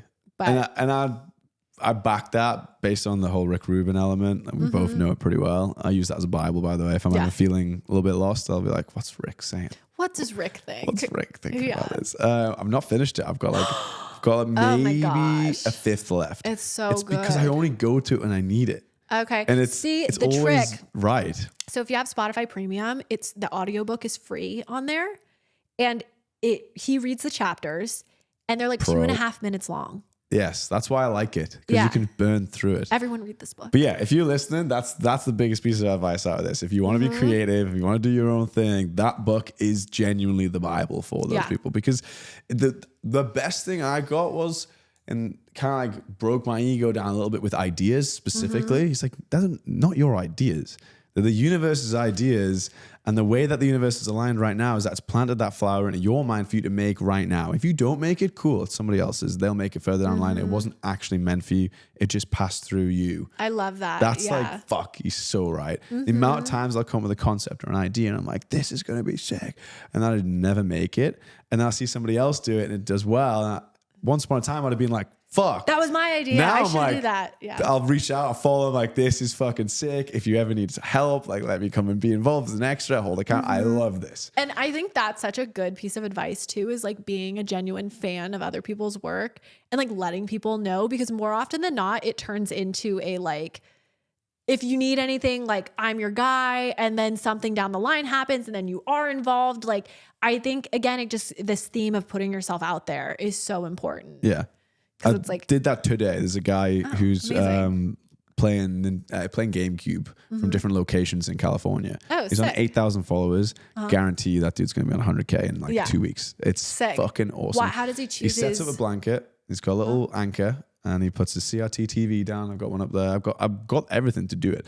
He's got a little GameCube and he just plays like Zelda Wind Waker on the beach. So it like matches the environment of the game. The vibe. I love that. Beautiful. He executes it so well. And I don't think they have any prior springboard from any other platform. It's just fresh on IG. I'll send you it. Yeah, you'll please rate do. it. I would love that. And I've been inspired by it. I'm going to do it. Yeah. I'm just going to go and be like, right. Me and Matty were talking about this the other day. It's like our Friday nights, Saturday nights. It's always drinking.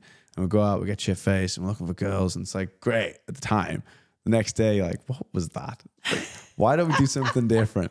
So we said to each other, let's try and find cooler things to do on a Friday night. Yeah. Call us up. Let's do it. Sorry, we're package deal. You can call me up too, and we can decide if we have to wakeboard, by the way. I know you mentioned that earlier. I haven't wakeboarded in years. Evan went to Arizona recently, rented out a boat for the day. You can get like 8 to 10 people on it. And I was so jealous. I was away on a trip in Montreal. I'm so in. Wherever I was. I'm so in. I still have my wakeboard, but it seriously hasn't been touched in probably 5 or 6 years. Let's do it. I don't even know what would happen. Definitely. So we digress a little bit. Yeah. One comment I would like to make. Actually, I'll ask you. Are you a fan of Casey Neistat? I love Casey Neistat. Makes sense. Because I was watching your new series. The first video came out as starting over at 30. And I watched the first video and I was like, this is giving me Neistat energy. Oh, do you know why? I'll tell you why. There was a piece of advice I saw. I think it was a Colin and Samir podcast that was essentially like, look at creators that you like. And then like, if you're stuck, literally look at how they make their videos and do that. Nailed it. And that was exactly what I did. But it's in your own style. That's the thing. It's like you're inspired by everything's inspired. Nothing's fully original ever. And you did it well. And I was like watching this. I was like, this is giving me Casey Neistat energy. Yeah, so yeah, like we came through. on the Colin Smear, I had the exact same clip. That's why if you check out our thumbnails, thumbnails are exactly the same as what they make with the yellow box. Right. Okay. So I have a question for you. This is interesting because I don't know. And Brandon and I don't know if debate is the right word. We had a conversation about this the other day. But so I watched, oh man, I want to give this guy credit. Do not remember his name. I remember his friend's name.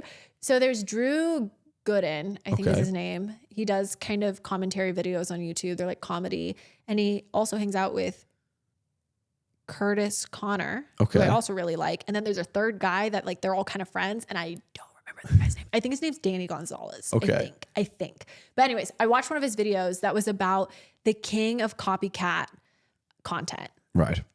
And I won't name drop who that is. You can watch the video for yourself if you want to find out. But it essentially gets you thinking about like the meta. And like, it makes sense. And he would call himself out too. Like, it makes sense. You see people making this certain type of thumbnail. I think within podcasts like Diary of a CEO, Colin and Samir, it's a good template for an engaging thumbnail for a podcast guest. And similarly, Ryan Trahan with his like kind of 1-star review, his face, like there's a template, right? And Mr. Beast was this template and still is a template to a certain extent. And it's like, creators are seeing what's working on a marketing front with title and thumbnail, and they're kind of just copy and pasting what other creators are doing. Is that bad? Is that good? It works. I think it's good for the individual. It depends. When you get into the content, I'm in two minds. If the content's like fully copycatted, I think that's good for the individual because they're going to get views. It's kind of like going off what Mr. Beast works well off, and then you're getting that revenue, you're getting the retainership. I think it's bad in the community of art form. Like that's something I'm really trying my hardest to like dig into. Like we're making all these products as a business, we're trying new things, and I'm like truly trying to just do things that are original that no one else is doing.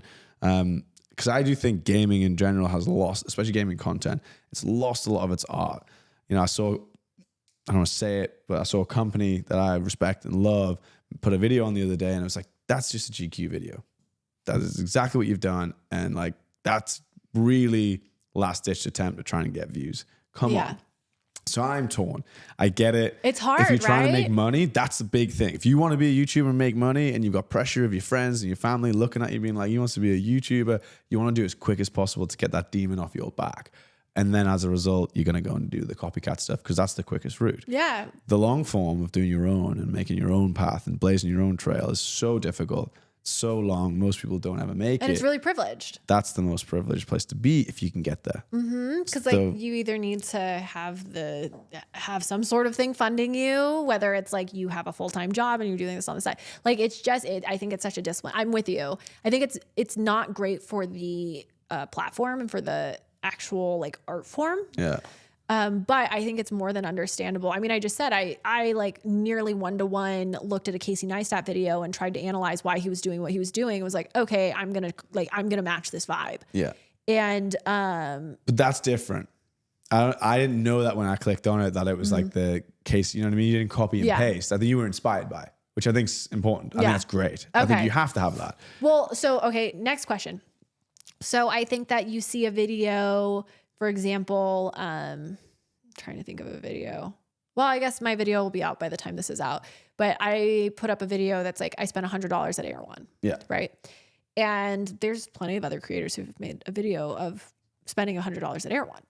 And it's interesting though, cause it's like, so I think there's like a few things that come up on that. One, my video is different than the other people's videos because I have a different take and I go into the history and whatever, and I buy different items. But like, yeah, I know, I guess it's this thing of like, if somebody's already made this video, don't let it stop you from making the video because you have a different point of view. Yeah. But there's a fine line between copying the beats. That's totally different. Yeah. Romeo and Juliet was a poem before Shakespeare stole it.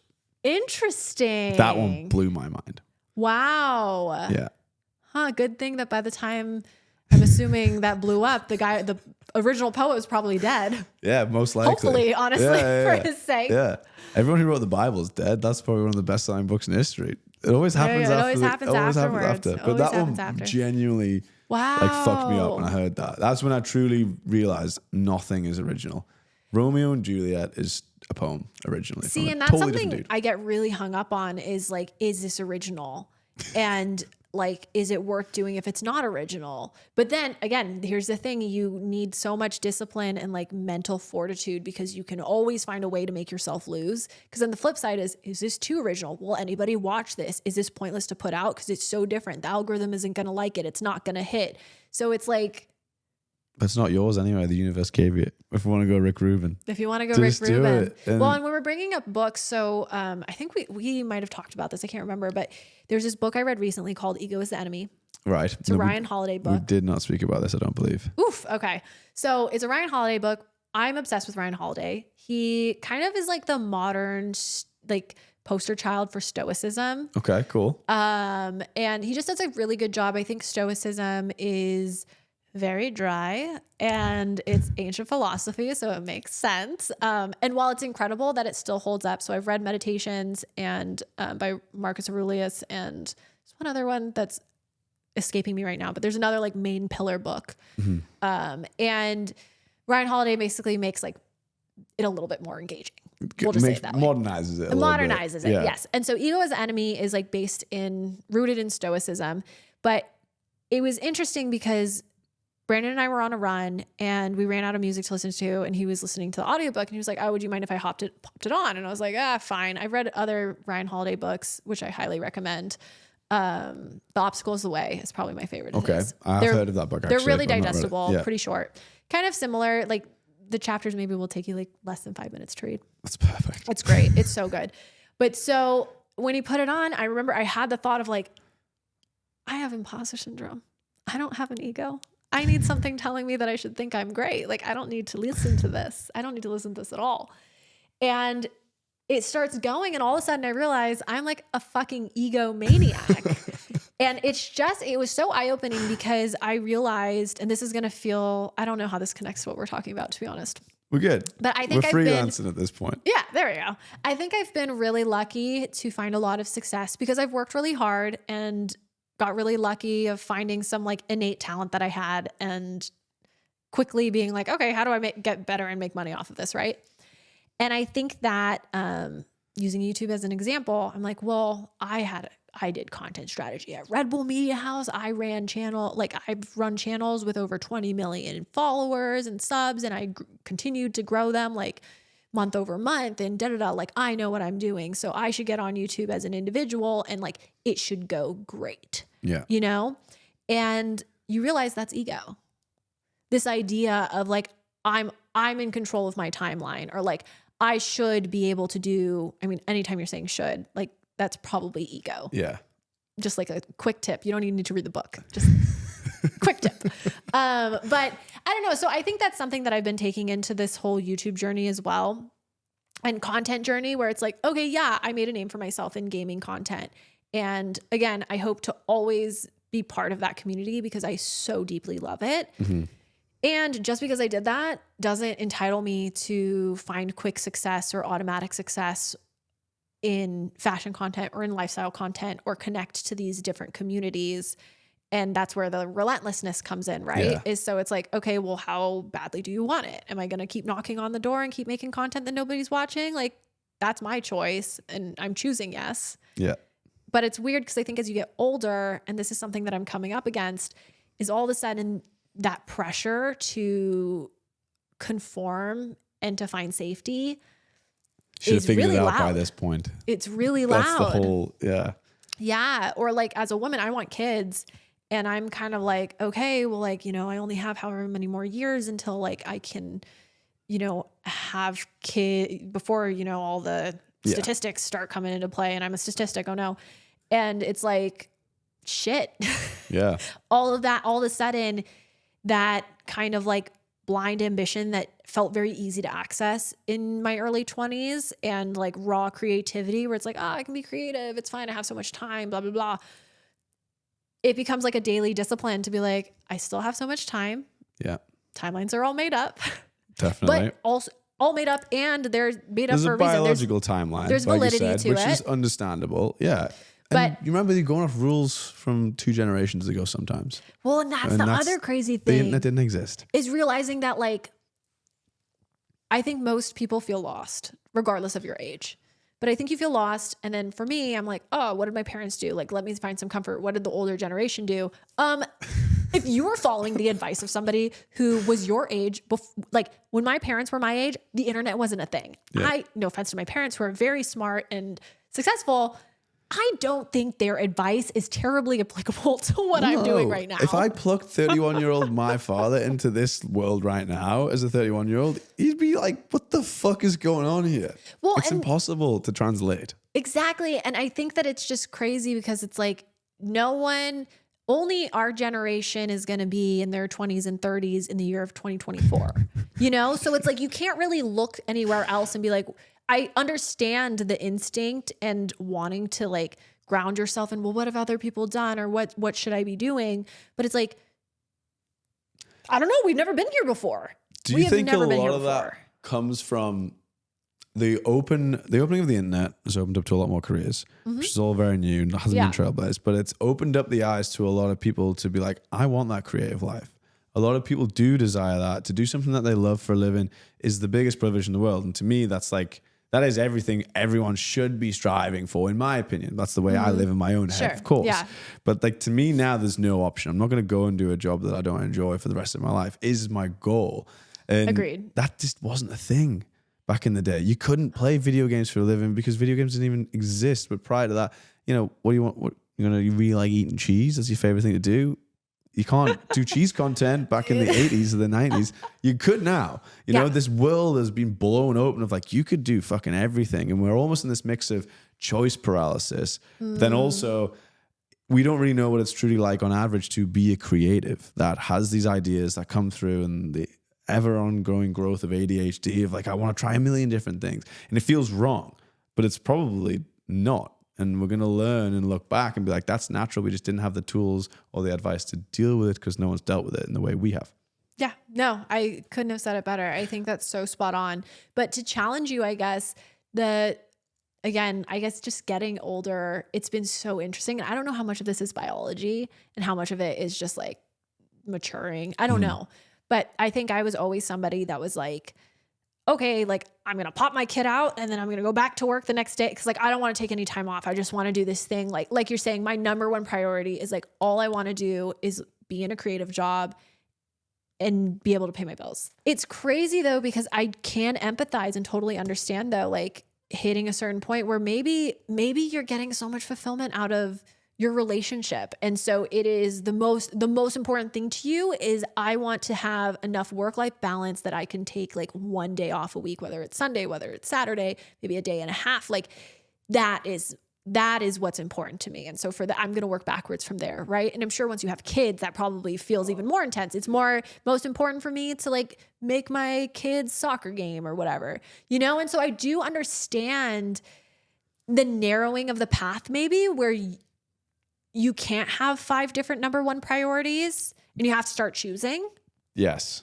And that is something I'm dealing with right now with like a very small, like fun hobby thing. I wanted to, so if you saw my YouTube video, I wanted to audition to be a professional cheerleader. I saw that. I was impressed. You're a good dancer. Yeah. Thank you. Where the fuck did that come from? I don't know. So I've been training with the woman from the video and, was you fresh to dance at that point? Well, okay. So it's a little, kind of, yes. Okay. So I danced for like 2 months when I was in 6th grade. I loved it. But my parents wanted me to play a team sport. Halo. They wanted me to play Halo. So they were like, you can't do this. No, I was playing soccer at the same time too. And then it was something where like I was having to miss too much dance and too much soccer. And that age where you have to like make the choice. And my parents made the choice for me. And they were like, you're not dancing. And I was like, okay. So it was kind of this like, I'm an adult. I want to do this. In college, I cheered, but I did sideline cheer. And it wasn't very competitive. Okay. But it worked out and it was crazy. And I got to be on the field and I got to cheer for USC and that was sick. So amazing. Like that's some awesome. Of my favorite college USC memories. Trojans, right? Yeah. I have something before you leave. I've got something for you. Oh, cool. Yeah. USC Trojans. I'm completely indoctrinated in like that whole culty atmosphere. It's great. But I didn't do the dance team. And I always was like, damn, I wish, you just have that thing where it's like, I wish that I did that. Yeah. And I don't have very many things in my life because I feel like most things in my life, if I say I wish I did that, I go and try it and either do it or realize I don't actually care that much. Like this got it out of my system. So I filmed that video where I took a session with a woman who does she was a professional cheerleader for the 49ers. And she does cheer choreography for NFL teams now and college teams. And I did it and I was like, fuck, I love this. I love this, but I'm 30 years old and have no dance experience. And I'm trying to become a professional dancer now. What? And so I had been training with her and we had a really hard heart-to-heart maybe a month ago. Okay.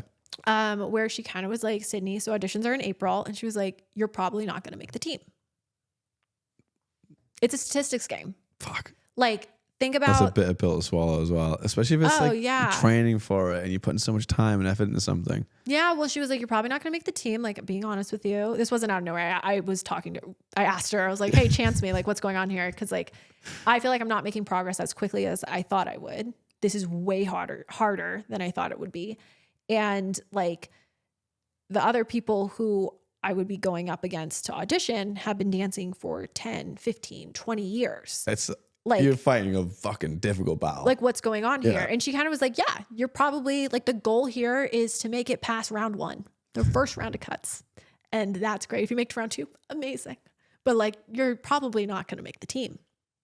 And I was crushed. Speaking of ego as the enemy, I was crushed because it was like, no, like I work really, really hard at things and then I get really good at them. And I came home and I was like, oh my gosh, like, you know what? I'm going to take 2 dance classes every day.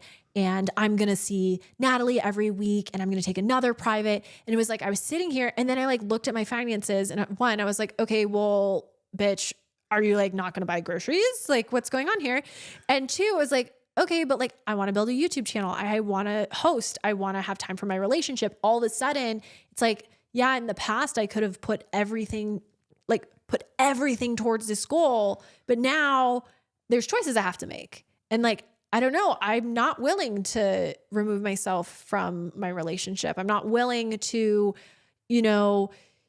eat canned food so that I can afford this and change the type of food that I feed my cats so that I can afford, I wasn't willing to make those sacrifices. And that's not to say that I won't do it. I'm still training with her, but like it's been a very hard pill to swallow. Right. Of the reality of like, it's much harder as I've gotten older to just be like, okay, I'm just going to drop everything and just like do this one thing.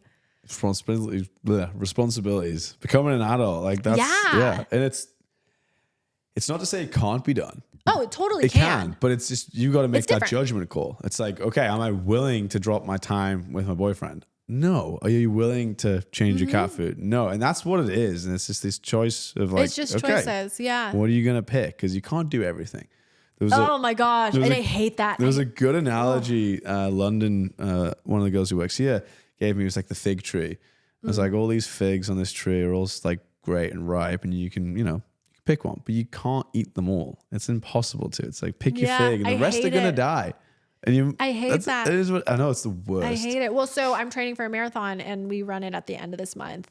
And was that for a video? That originally? Was for a video. So you originally got into marathon training for the video was the concept and inception. That's cool. Mm-hmm. I like that the videos drive the life adventures. That's such a good way of looking at it, I think. That was something that I missed. I'm basically trying to problem solve with this channel, which is that when I was working at BuzzFeed and IGN and Red Bull too, but to a lesser extent, because I was like a little peon. Nobody was taking me to do cool things at Red Bull. They were like, you sit at your desk and you append end cards. Like, that's what you do. But I was always just dropped into these really odd situations that I would have never thought in a million years that I would do. And it was like so exhilarating and challenging, and I loved it. So like BuzzFeed, within 2 weeks of working there, they sent me to go train with WWE for a week. That's sick. That's insane. That's crazy. That's You got to go in the ring? I got to go in the ring. I had a persona. My name was Prophecy, I think. And my whole thing, we shot a, what's that called? A promo. Yeah. And I think my whole thing was like, I see the future and the future is me. And it's like, I'm Prophecy or whatever. And like, I took bumps. I did like flip bumps. I like did the whole, it was tough. I mean, it was with Charlotte. Oh no, Charlotte Flair. Okay. And Naomi. Was that Ric Flair's daughter? Sick. Naomi, they were like our kind of like guides through it. It was an insane experience, but it's like Sydnee that's crazy. I got to do that because I was at BuzzFeed and because somebody came up with the idea and they casted me in it. Yeah. And I feel like I ate a tarantula when I was at BuzzFeed. I would have never done that in a million years. Ate a tarantula? A dried tarantula. It was disgusting. Was it still fucking huge as well? It was like this big and it was all shriveled up. It was horrible. Ooh, it was so You bad. remember the taste? It didn't really taste like anything, but it was super crunchy. Oof. And so that's you had to like chew so much. Yeah. And I tried, like if you just swallowed, it'd get stuck in your throat. So like you needed to chew. It was so bad. I lost a challenge. I hope you got paid well for that. It's brutal. No No additional bonus? No bonus for but the video translating? did pretty good. I think it hit 1 million. You get Yeah. the audience transfer. Yeah, the audience potentially was- enjoyed. yeah. And it was nice. I didn't have to do it alone. This guy Ryan did it with me. That's good. So there was at least Suffer 2 of together. us. Yeah. Trauma bonding. But like things like that, I don't want to do that. But like IGN, like I was going to different NFL teams, training camps and playing COD with them. Like just these crazy situations. And once I left, I no longer was finding myself in these like exhilarating situations. So I was like, okay, well, I can just come up with them myself. Yeah, that's a great way of looking at it. Yeah. So that's kind of what's driving this channel is all of these challenges and things that I've always maybe wanted to do, but been too afraid to. And at first the whole concept was I was going to do 30 like impossible things in a year because I turned 30. And I realized that it was too much. It's impossible. It was impossible. It was way That's too much. one like every 12 days, 13 days. It was pretty ambitious. Well, and like the things that I was choosing were hard. So the first 2 months before I was like, we need to readjust. So I was training to be a professional cheerleader. I was learning a new language. I was learning Tagalog. My mom's from the Philippines, so I wanted to like learn her home language. That's tough. And which was tough. So I had like regular classes and practice with that. I was training for the marathon. And then I was about to start. Oh, I was trying to get on point shoes. So ballet. Right. So you're trying to like get to the point where you can stand on the points. And like do like a routine. Fuck. And I was like, I'm just not even half doing all of this. And so I pared it back. But yeah, so doing the marathon, why did I bring that up? Yeah, because it was for the video. For It's the video. Yeah, for the video. purposely thrusting yourself into these situations for video concept. And that's great because a lot of the time you just don't do it. There's no get out of bed. So you'll try it once, but I'm going to train for a marathon. Okay, I'm actually not going to do that anymore. Whereas if it's like, right, this is a video, this is a job, this is what I want to do, this is what I love. Yeah. Different perspective. It's enough like guardrails to like force me to keep moving forward. Is it going well? Yeah, actually. So we ran our longest run last week, which was 20, and I convinced Brandon to do it with me. So it's nice because He's doing the whole marathon with you? He's doing the whole marathon with me. But so it's nice because marathon training takes a lot of time. I didn't know this when I signed up, but like it's not just, it's a lot of time. And like the long runs, because my run isn't terribly fast. So it's like they take like I think our 20 mile took like 4 hours. Yeah. And then you're tired after. So I think I would be really resentful if I wasn't doing it with Brandon, but now it's like how we spend time together. Nice. So, which is nice. But yeah, this week is 15, next week's 10, and then it's the marathon. It's New York City Marathon. Wait, when is that? November 3rd. Oh, okay. I just leave. I'm in New York end of this month. No. That would've been Wait, cool. when are you going to be there? I'm going to be there 26th to the 30th. Oh, I come in on the 30th. Oh. Yeah, we're the 30th to like the 5th or something. That's a shame. Yeah. That would be cool, man. actually. Yeah. Yeah. So I'm really, really excited, but it's hard. I think I thrive under authority, maybe.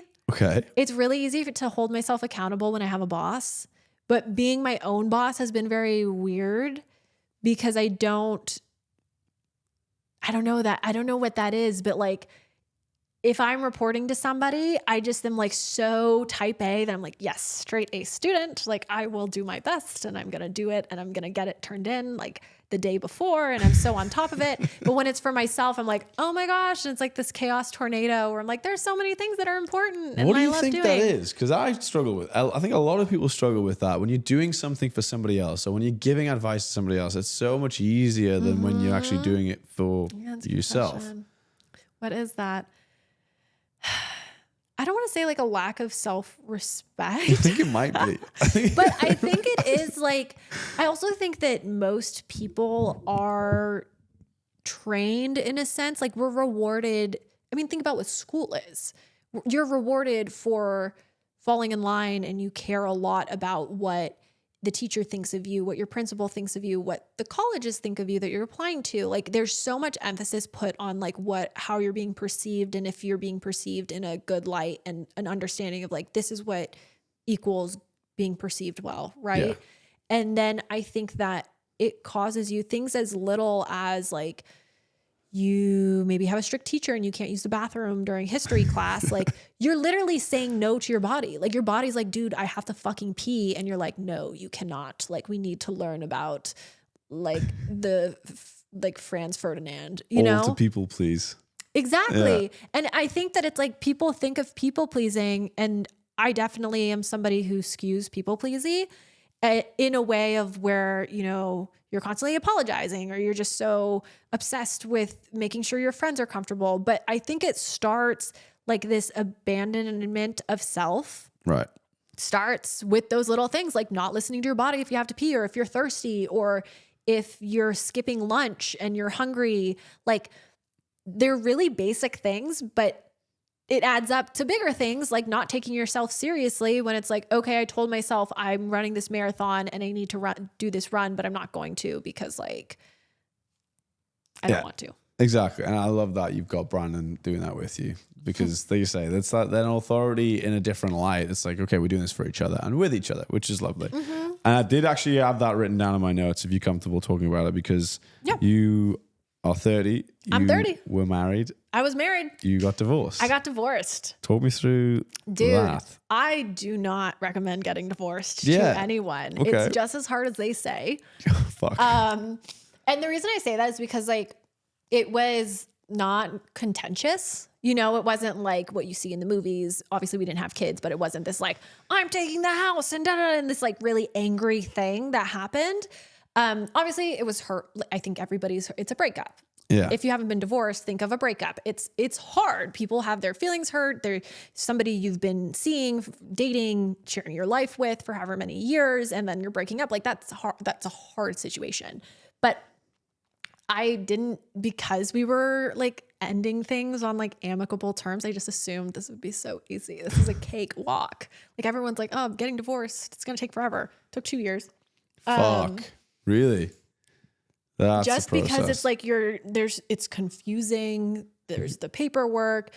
You're both trying to move on. I know for me, it's like you're moving on with your life, but you're still like have this foot back here because you need to, you like sent in this paperwork, and then somebody forgets to sign this thing, and then you have to sign this thing. It's just like so much paperwork. You have to communicate. Whereas most breakups without marriage, you can just be like, see you later. Exactly. Well, and I think for me, I definitely am somebody that like, every time I've been through a breakup, I'm pretty cold turkey. Like I don't need to talk to you anymore. Yeah. And I don't know what the right way of handling a breakup is, right? I think everyone just does their best, but it's like, I don't need to talk to you anymore. Maybe we can be cordial, like be friendly 3 or 6 months down the road. But like right now, it's too tempting to fall back into, you know, like it's too intense. It's too much. And so I think that was emotionally like hard, because all of a sudden you're like, wait, I have to send this paperwork, and oh my gosh. And then things are just confusing. Like it's so confusing. But so the actual process of getting divorced, I think, is difficult. I think like the hardest part for me, honestly, was how my parents took it. Right. Sure. Yeah. Cause it's like their family as well. And that's the other really interesting thing that I didn't even consider, was like the grief that, like, here's this person that was very integrated into our family, and like that's not happening anymore. And like, what does that mean for how other people are processing their grief? Yeah. So I think that was super difficult. I was really, so I don't know if impressed is the right word, but I think that I've always had kind of like an imposter syndrome of like friendships, maybe is the best way of putting it, where I'm like, oh, I don't know if, you know, I don't want to be a burden, or like, I don't want to. And I had so many friends just like rally around me and really hold me up. I mean, my friend Hannah, she's like my closest friend. Hannah, she like let me stay. She literally moved out of her apartment for a week so that I could live there. That's lovely. Like, why are you doing that? That's so nice. And then I didn't have anywhere to live after that. And her childhood best friend, who I had met once, maybe 2 times. It was like, I have an extra room at my house, like stay here for 3 weeks. Hero.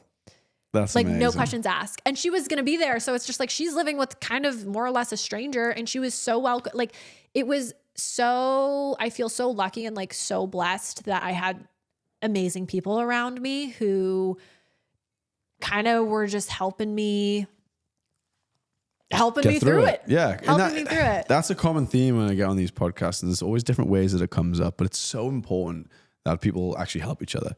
You know, Tommy, who I had on the last episode, was like pretty much rock bottom, about to have to go to the military.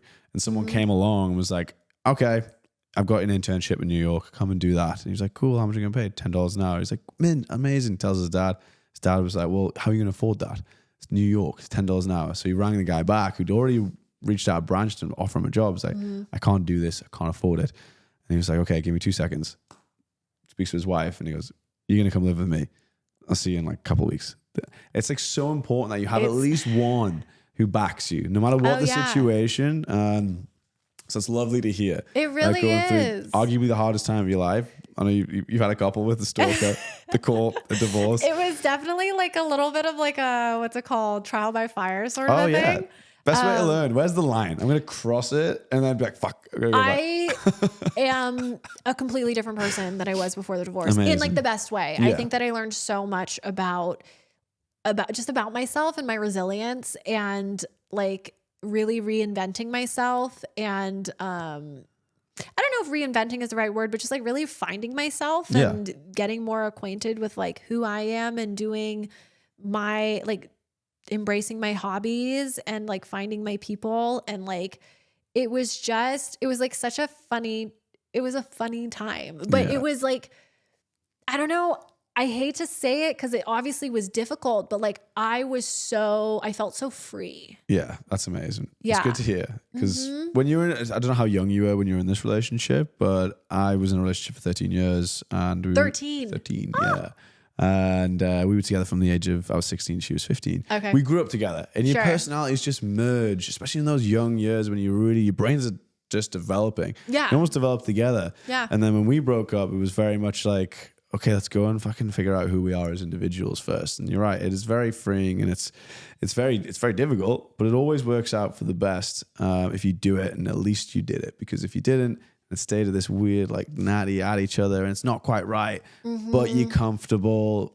The comfort, it's tough. You got to get out of it. And having a new lease of life is definitely something where you can go and be like, fuck, who am I? And what do I like doing by myself? Well, and I think for me, it was something where I was running on autopilot for so long.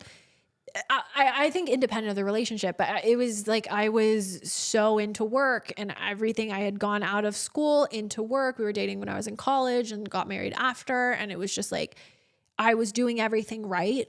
Yeah. You know, I was like, back doing to the teacher thing. All this, all the steps. Teacher want? Yeah, all the steps. And then all of a sudden it was like I was kind of dropped on my ass and I was like, okay, well, you're 28, like there's no more step. The guidebook has run out. So like, now what? Like, what do you want to do? Truly, it was like really nice, kind of. It was terrifying, but it was like... The tutorial is over. The tutorial's over. Go enjoy the MMO. Right? No, totally. I mean, it's like if you like play Elden Ring and you do kind of the like half-ass tutorial it gives you and then it just drops you and you're like... Fuck. Okay, now what? What do I do? That's and then amazing. You like kind of run a little bit and you run into the first enemy and you're like, oh, wow. Okay, well, I guess next time, like, I'll do this a little bit, you know? You learn. And that's what it was. And I think that, like, I don't know. It's like crazy to think about that period of time in my life. But a lot of good comes out of it, right? And ultimately, yeah. I mean, I imagine a lot of bad came out of it afterwards because I don't know about you, but dating in LA fucking sucks. I have so many funny dating stories because they were just, so I was like a little bit of a maniac where I was like, okay, I need to just get this all out of my system. Like, I'm just going to like, I have nothing better to do. So I'm just going to keep going on dates and like, until I'm tired of it. And then I'm just going to stop and then just like be single. Like that was kind of the plan. Like I'll just get it all out of my system and then I'll just move on with my life. And like, I was pretty set on like, I don't want a boyfriend. I'm probably never going to get married again. Like I'm just gonna fully scorned. Yeah, well, it was just kind of I was like, I did that. didn't work out. Yeah. And like, I was open to it, but it wasn't something that I was like, okay, like, where's my ex-husband? Gotta get going, Sid. I was just kind of like, okay, like, I'm probably not going to get married. I'm going to move to New York. I had plans to move to New York in that April. And, okay, like that's what I'm doing. And yeah, the LA dating scene is like so absurd. It's so funny. It's crazy. There was a guy that blew me a kiss when I walked to my car. And every time I think about it, I'm just like, oh my gosh. And the crazier part was I went on a second date with him. So it was like but I remember like he blew me a kiss and I remember sitting in my car and like once he walked away, I was like, am I hallucinating? Like what just happened? That's crazy. That was so weird. I thought I ended up on a date with a man once. Oh, yeah. How did you figure out? I'm still not sure. I was Okay. tempted to end a date with, hey, do you want to go back to mine? And then really find out. And I was like, I don't want to do this. Okay. I don't Listen want to your to gut. find that out. I'm pretty confident it was a guy. Listen to your gut. Okay. Yeah. Well, did you have a nice time? I mean, I It guess was you didn't fun. We have had a like good conversation. A second. Okay. Did not go on a second date Yeah. because I'm a straight dude and Sure. looking for heterosexual. Hey, it's good to know that about yourself. No, but anyway. Yeah, it's so funny too, like the like dating nuance, I guess, because I'm pretty naive for better or for worse, and like it doesn't really bother me, but I'm just kind of like I'm just gonna do my thing, and Yeah. I don't know.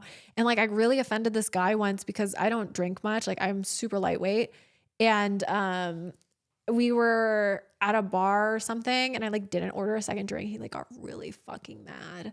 But not at me, but I could tell he was like kind of upset. It's itching. Yeah, Like- well, he was like, I guess the date's over. Whoa. And I was like, but I didn't understand why. I was like, oh, is it like late? Okay, like, cool. Okay, bye. And just kind of like, and then afterwards I was telling Hannah and she was like, well, I think it's because like you didn't get a second drink. And I was like, oh, I just didn't want any more to drink. It's a Wednesday. It's amazing how people just don't read surface level and just Yeah. ask.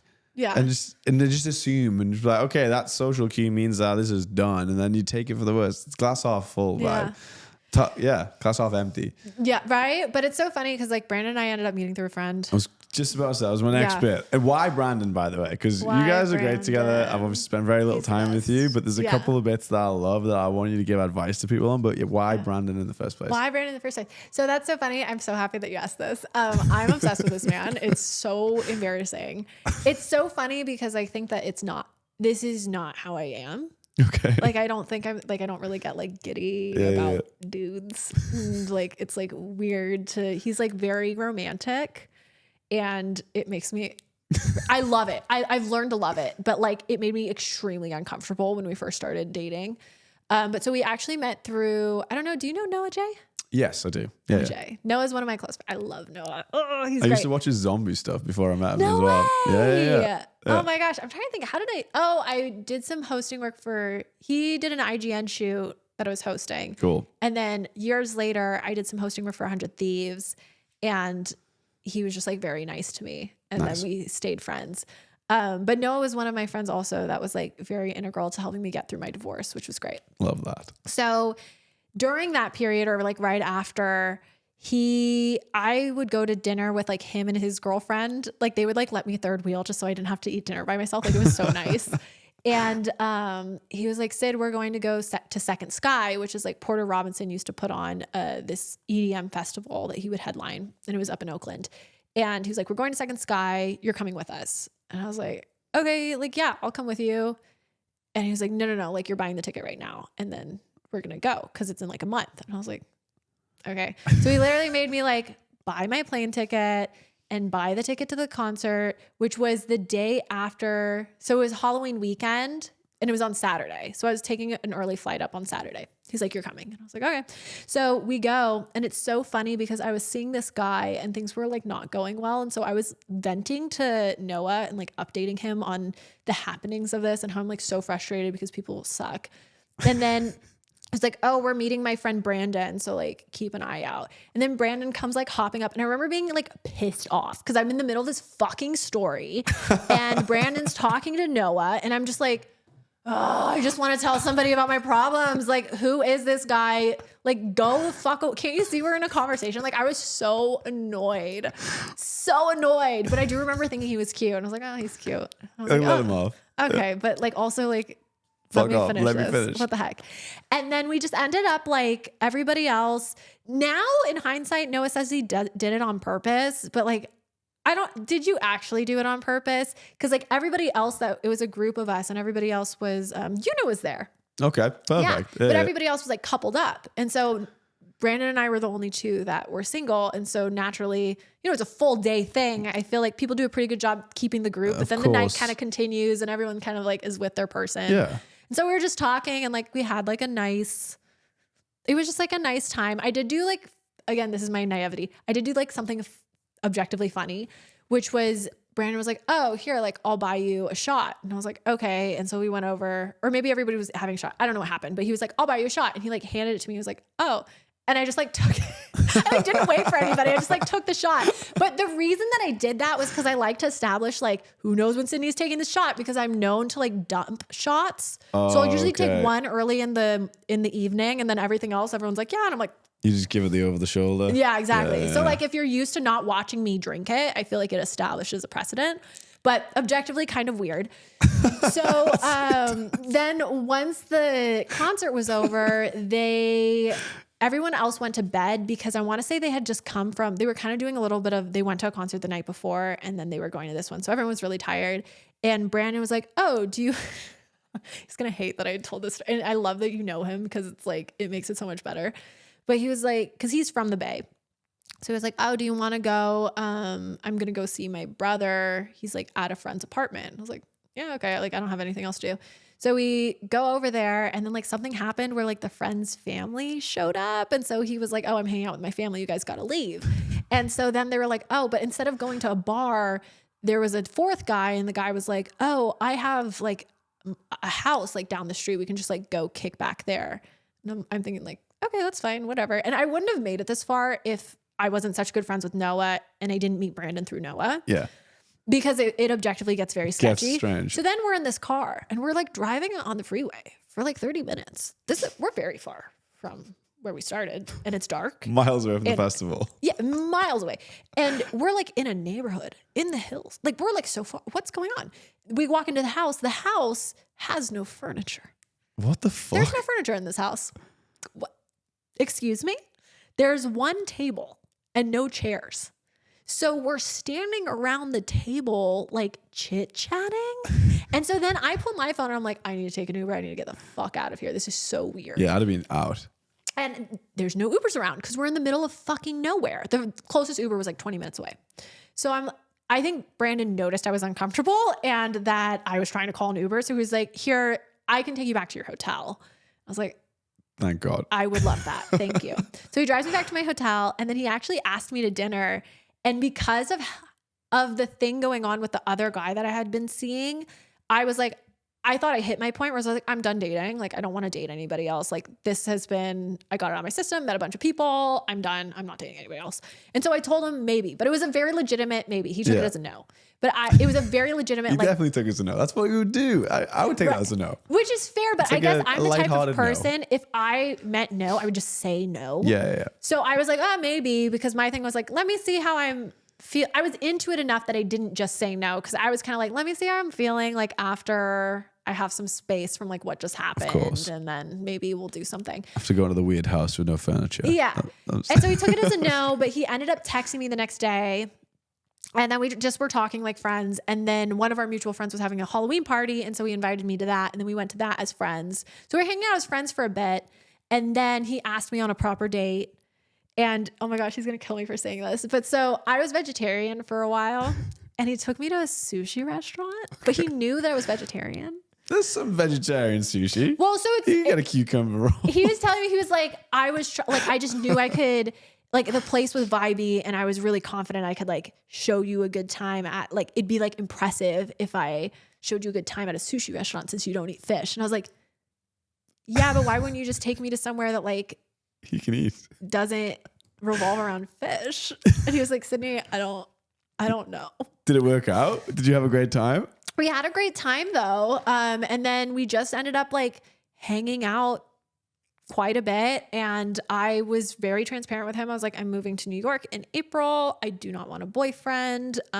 So And we kind of started things where I was like overly transparent just because it's like, you're a friend of Noah's. Yeah. Noah's a good friend of mine. I see him a lot. Like, here's some issues that I have with us dating. Like, you're younger than me. I don't want to be your mom. I don't like that you're a content creator. Not because there's anything wrong with being a content creator, but because the space is so small and I like don't want to shit where I eat sort of a thing. Yeah. Like, and for the same reason, like, you're friends with a good friend of mine. That's an issue. Yeah. And so I think that precedent just like started this like overly transparent communication.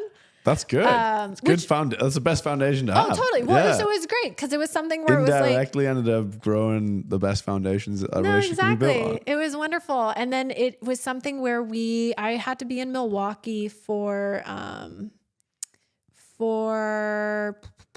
work, actually with Matt. Okay. Matt and Luke were there. I love how tight-knit the circle is. It's crazy. So tight-knit. But so Matt and Luke were there. It was like a fortnight. It was for a fortnight skin for Giannis, I think. Okay. And I had a +1, so I was like, do you want to come with me? And he was like, sure. But like, I was going to Miami for New Year's to see a friend of mine. Like, do you want to just go to Miami with me after?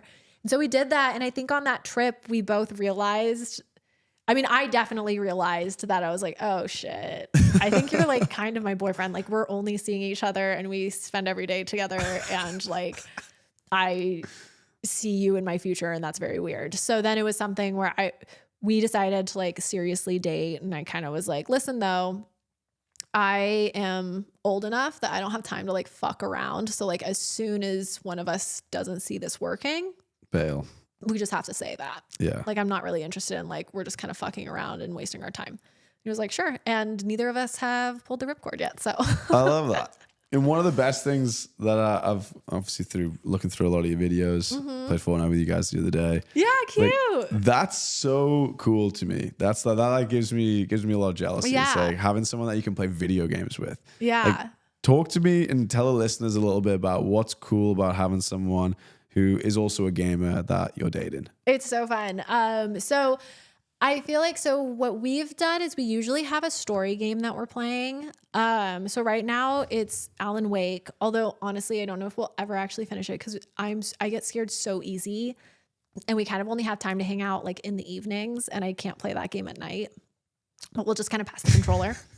And I think it's gotten to the point where it's scary enough for Brandon that he doesn't really want to play it at night either. Because before, I'd just be too scared. So we'd be like, okay, you just play and I'll just watch because it's too close to bed. Okay. But now both of us are like, it's too scary. So we played It Takes Two, which is really fun. Yeah. So good. If anybody has somebody to play co-op with, it's so good. But yeah, I don't know. It's like sharing any hobby. I think that it's nice to have a shared interest. I've never experienced having this much shared interest to the point where I think we are very conscious about maintaining like individuality. Yeah. Because I think being in the same space and obviously meeting through a mutual friend, we have like a lot of overlap. So it is really important to us that, and I think doing very similar jobs. Yeah. There's a lot of overlap. Literally. So I think while it's like really great and it could be any shared hobby, like we used to surf together in the mornings. We had to stop because of his work. We just like couldn't get out of the water on time and blah, blah, blah, blah, blah. And I think that like we just ran into one too many stingrays where I think we both got freaked out at the same time. And where were you running into stingrays? Which beaches? Santa Monica. Okay. But then we were going to move down to Manhattan because that's where I like to surf out of. Yeah. And we were talking to a lifeguard and he was like, oh, like 4 people got stung there. And we were like, oh my gosh. And so we kind of were like, it coincided with, I think Brandon like injured his rib or something. There was a convenient like coincidence where we took a break anyways. And then we started training for the marathon. So, okay. But even that, it was like my first instinct was, oh, you should do this with me. Yeah. This would be fun. And so now we do that together. And like we used to train on Mondays together. We go to the gym together. We're like, that's cute. Kind of attached to the hip. But then we have certain nights where it's like, okay, this is like, we're apart. Yeah. Because I think that's really important. I think just as exciting and great as it is to like have a lot of shared space, I think it's really important to have kind of, this is my Definitely. space. And I think the element of coming together later in life as well, when you're both fully confident, you're both fully established with what you're doing and who you are, that's a big thing. Yeah. Yeah, I think that's awesome. And like I say, the ability to play video games with your partner, it's so for me, fun. is something I never had because Lauren, love her, she's an angel, she's awesome, but she never ever wanted to play video games with me. Not once. So the trick is you have to find a video game that they want to play. True. Yeah, meet them on their level. I also didn't put enough effort in to be like, try all these games and see what's good. So that's good advice. Because my friend growing up, she is like my longest, most historical friend. I've known her since preschool. And never, her name's Lauren actually, never in a million years would have thought Lauren would end up playing video games. And her boyfriend, husband, they've been married for a minute now, Kyle. I used to play games with him, like we'd play Valorant and stuff. And all of a sudden Lauren like got really into God of War. I have no idea how he got her into it, but she started playing God of War and she was like, this is amazing. Yeah. Like such good storytelling. So it's like, what do they like? And then find a game that like fits into that. So for her, it was the storytelling that really got her into it. And I don't know if Kyle like strategically sat down and was like, here, I'll start playing, but like, look at this story. Like, oh my gosh. And then she kind of got into it herself. But I don't know. That's a good way of doing it. Yeah, there's so many good video games. One of my good friends who does not play video games much, and he texted me, he was like, I might buy an Xbox. I was like, you do it, and then buy GTA 5, but don't think you're playing a video game. Play it as if this is a movie that I'm in control of. Like to someone who doesn't play games, I always think that's a good-ish way to describe it. I like that. No, it's great. Well, and I think that's why like story games, I think the barrier to entry where people are like, I'm a gamer is not as high as people think. Cause I think you're playing Candy Crush on your phone. You're a gamer. You're a gamer. Yeah. Like you're playing The Sims. You're a gamer. Like it's just what do you like? And there's so many different games out that it can be. I think my mom is the only person that I know that is definitively not a gamer. I don't know how. She's watching you guys play Halo. Maybe that's why. Yeah, she's just like, there's too much. I can't do it. Maybe. Like not at all. Because she hates flood it. Scared her. She hates watching the flood. Yeah, that was terrifying me. They used to give me like I could feel them chasing me, and I hated it. A lot of them freaked me out. I feel like in my head, I really liked elites though because I thought they were so ugly. I felt really bad for them. I was like, they're just misunderstood. That came full circle, right? Yeah, right. No, I was like, they're just misunderstood. It's fine. And then next thing, I do want to kind of round it out and go back to. What are you working on right now? Tell everyone that you're working on this new YouTube channel. You said to me when we did like a little coffee before that you're not actually telling people about it. I'm not. That's interesting. And I think that's cool. Tell me about what you are doing and why, just like in a roundabout way. Yeah.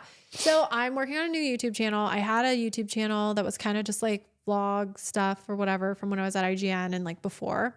And I'm so grateful for the people that followed me on there.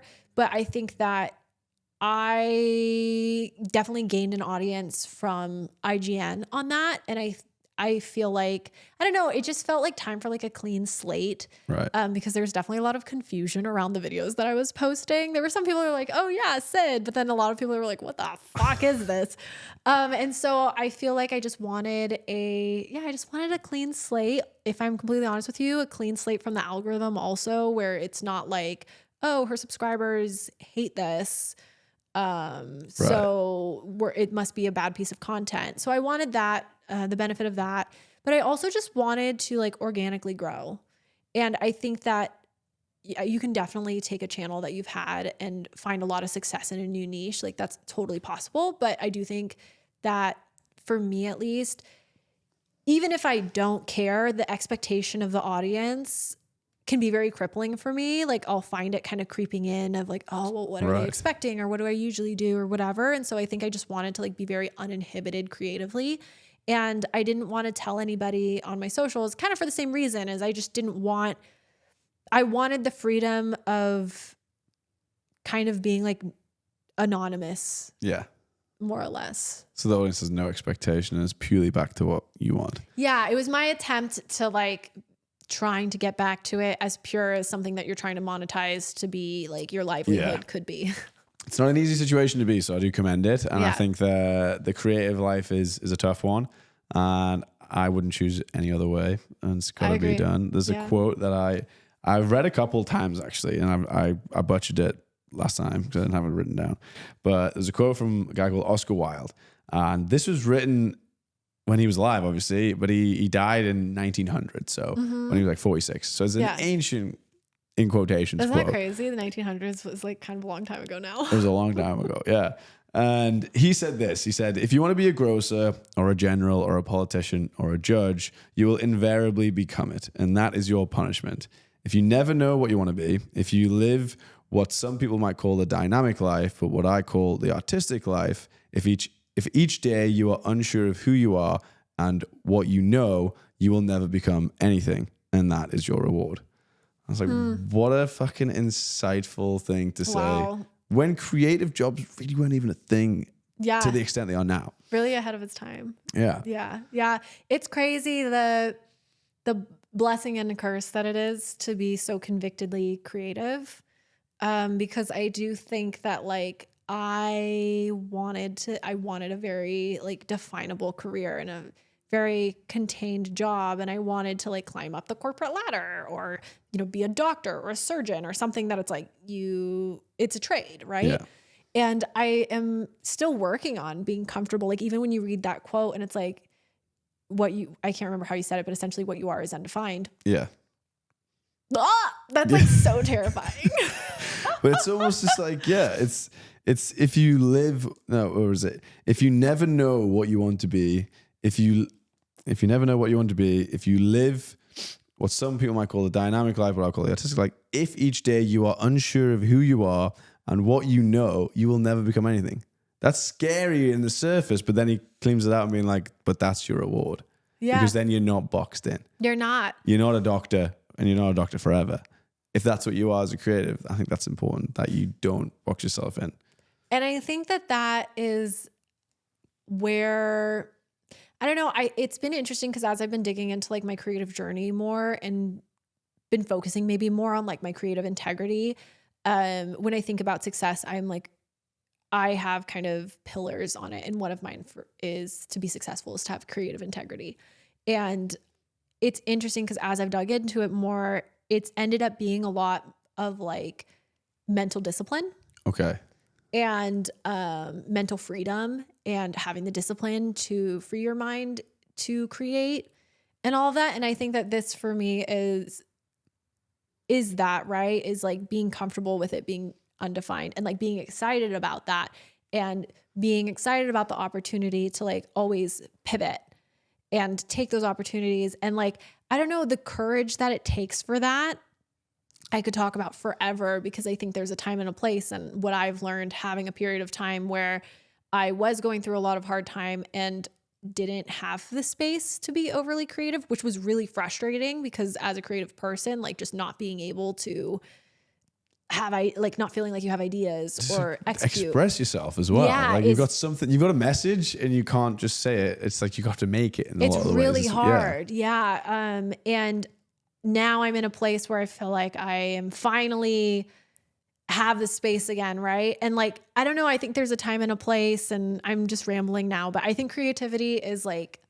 a really beautiful thing. I feel really lucky that it gets to be so central to like my everyday work. Yeah, I don't know. I'm excited for you though. That's Thank amazing you. that you've got this new journey, and we'll do the podcast again in months and years to come. And we'll be like, this is the point in time when we did it last time. And this is where we are now. It's going to be very different because of who you are as a creative. Yeah. That's exciting. Always evolving. Yeah. It's exciting. It's crazy. I feel like creativity is like such a choice every day. Yeah. And it like, I think as you get older, it becomes you become more aware that it's like a conscious choice and it's a decision to be creative and it's a decision to live a creative life, because I think to be creative is to be courageous. That's a cool way. And that's something that I'm definitely like working on is like choosing that route. And that's a good message to end on for the audience, is that if you want to be creative, you got to be courageous, and vice versa. Yeah. It's amazing. I think, it really is. Yeah. And if anyone's out there trying their best, definitely follow Sid's channels, because I think you're a good beacon of hope, of motivation for people who want to do that. You got all sorts of different topics that you cover on your channels, and I like how they're all different. The content you've got on each of your channels, when I was doing this research, there's a lot going on. I could take this conversation a million ways. Yeah. What's the best platform you think for someone who is trying to get creative to go into? Would it be your Instagram? That's pretty strong from those messages. And if you want to see your output, it's the YouTube. Yeah, I think my output's definitely the YouTube. I think that Instagram and like TikTok, I've been posting more short form that is like kind of musing, But I do think that my Snapchat, I'm not just saying this because it's my monetized platform, truly. But my Snapchat, even if you like skip through the get ready with me's, it's fine. But every day I kind of have a conversation about like the creative blocks that I'm personally going through and like what I'm doing about it. So I kind of feel like that's the platform if you're looking for creativity, like conversation and kind of, I don't want to say like being your best self, but that's that's something that I'm always aiming to be. So I think that if those are the conversations I'm having on there, and if you're interested in it, maybe in a more long form format, that's there. But I also talk about it on Instagram. I love that. And then if you just search Sydsogood or Sydnee Goodman, it always comes up. You've nailed the SEO. Well, and I just want to say Sydsogood is my name. I feel like people think that it's because I'm like Sydsogood, like I do video games, but it's because my name's Sydnee Goodman, and then I just put "so" in the middle. It's a great name. Just I to let thought that people first, know. and then when I saw Goodman, I was like, what a fucking perfect username. So there we go. Thank you very much for your time. Thank you for having me. This was so fun. I'm glad you enjoyed it. You're welcome back anytime. If you've got something or a milestone you want to talk about, hit me up. Perfect. I consider this platform everybody's that comes on this show, if that makes sense. So it's not just mine. It's if you've got something to say, please feel welcome to come back. Beautiful. Cool. Thanks for having me. We'll close it out there. Great. Thank you. I told you I'm not succinct. Oh, dude, that was awesome.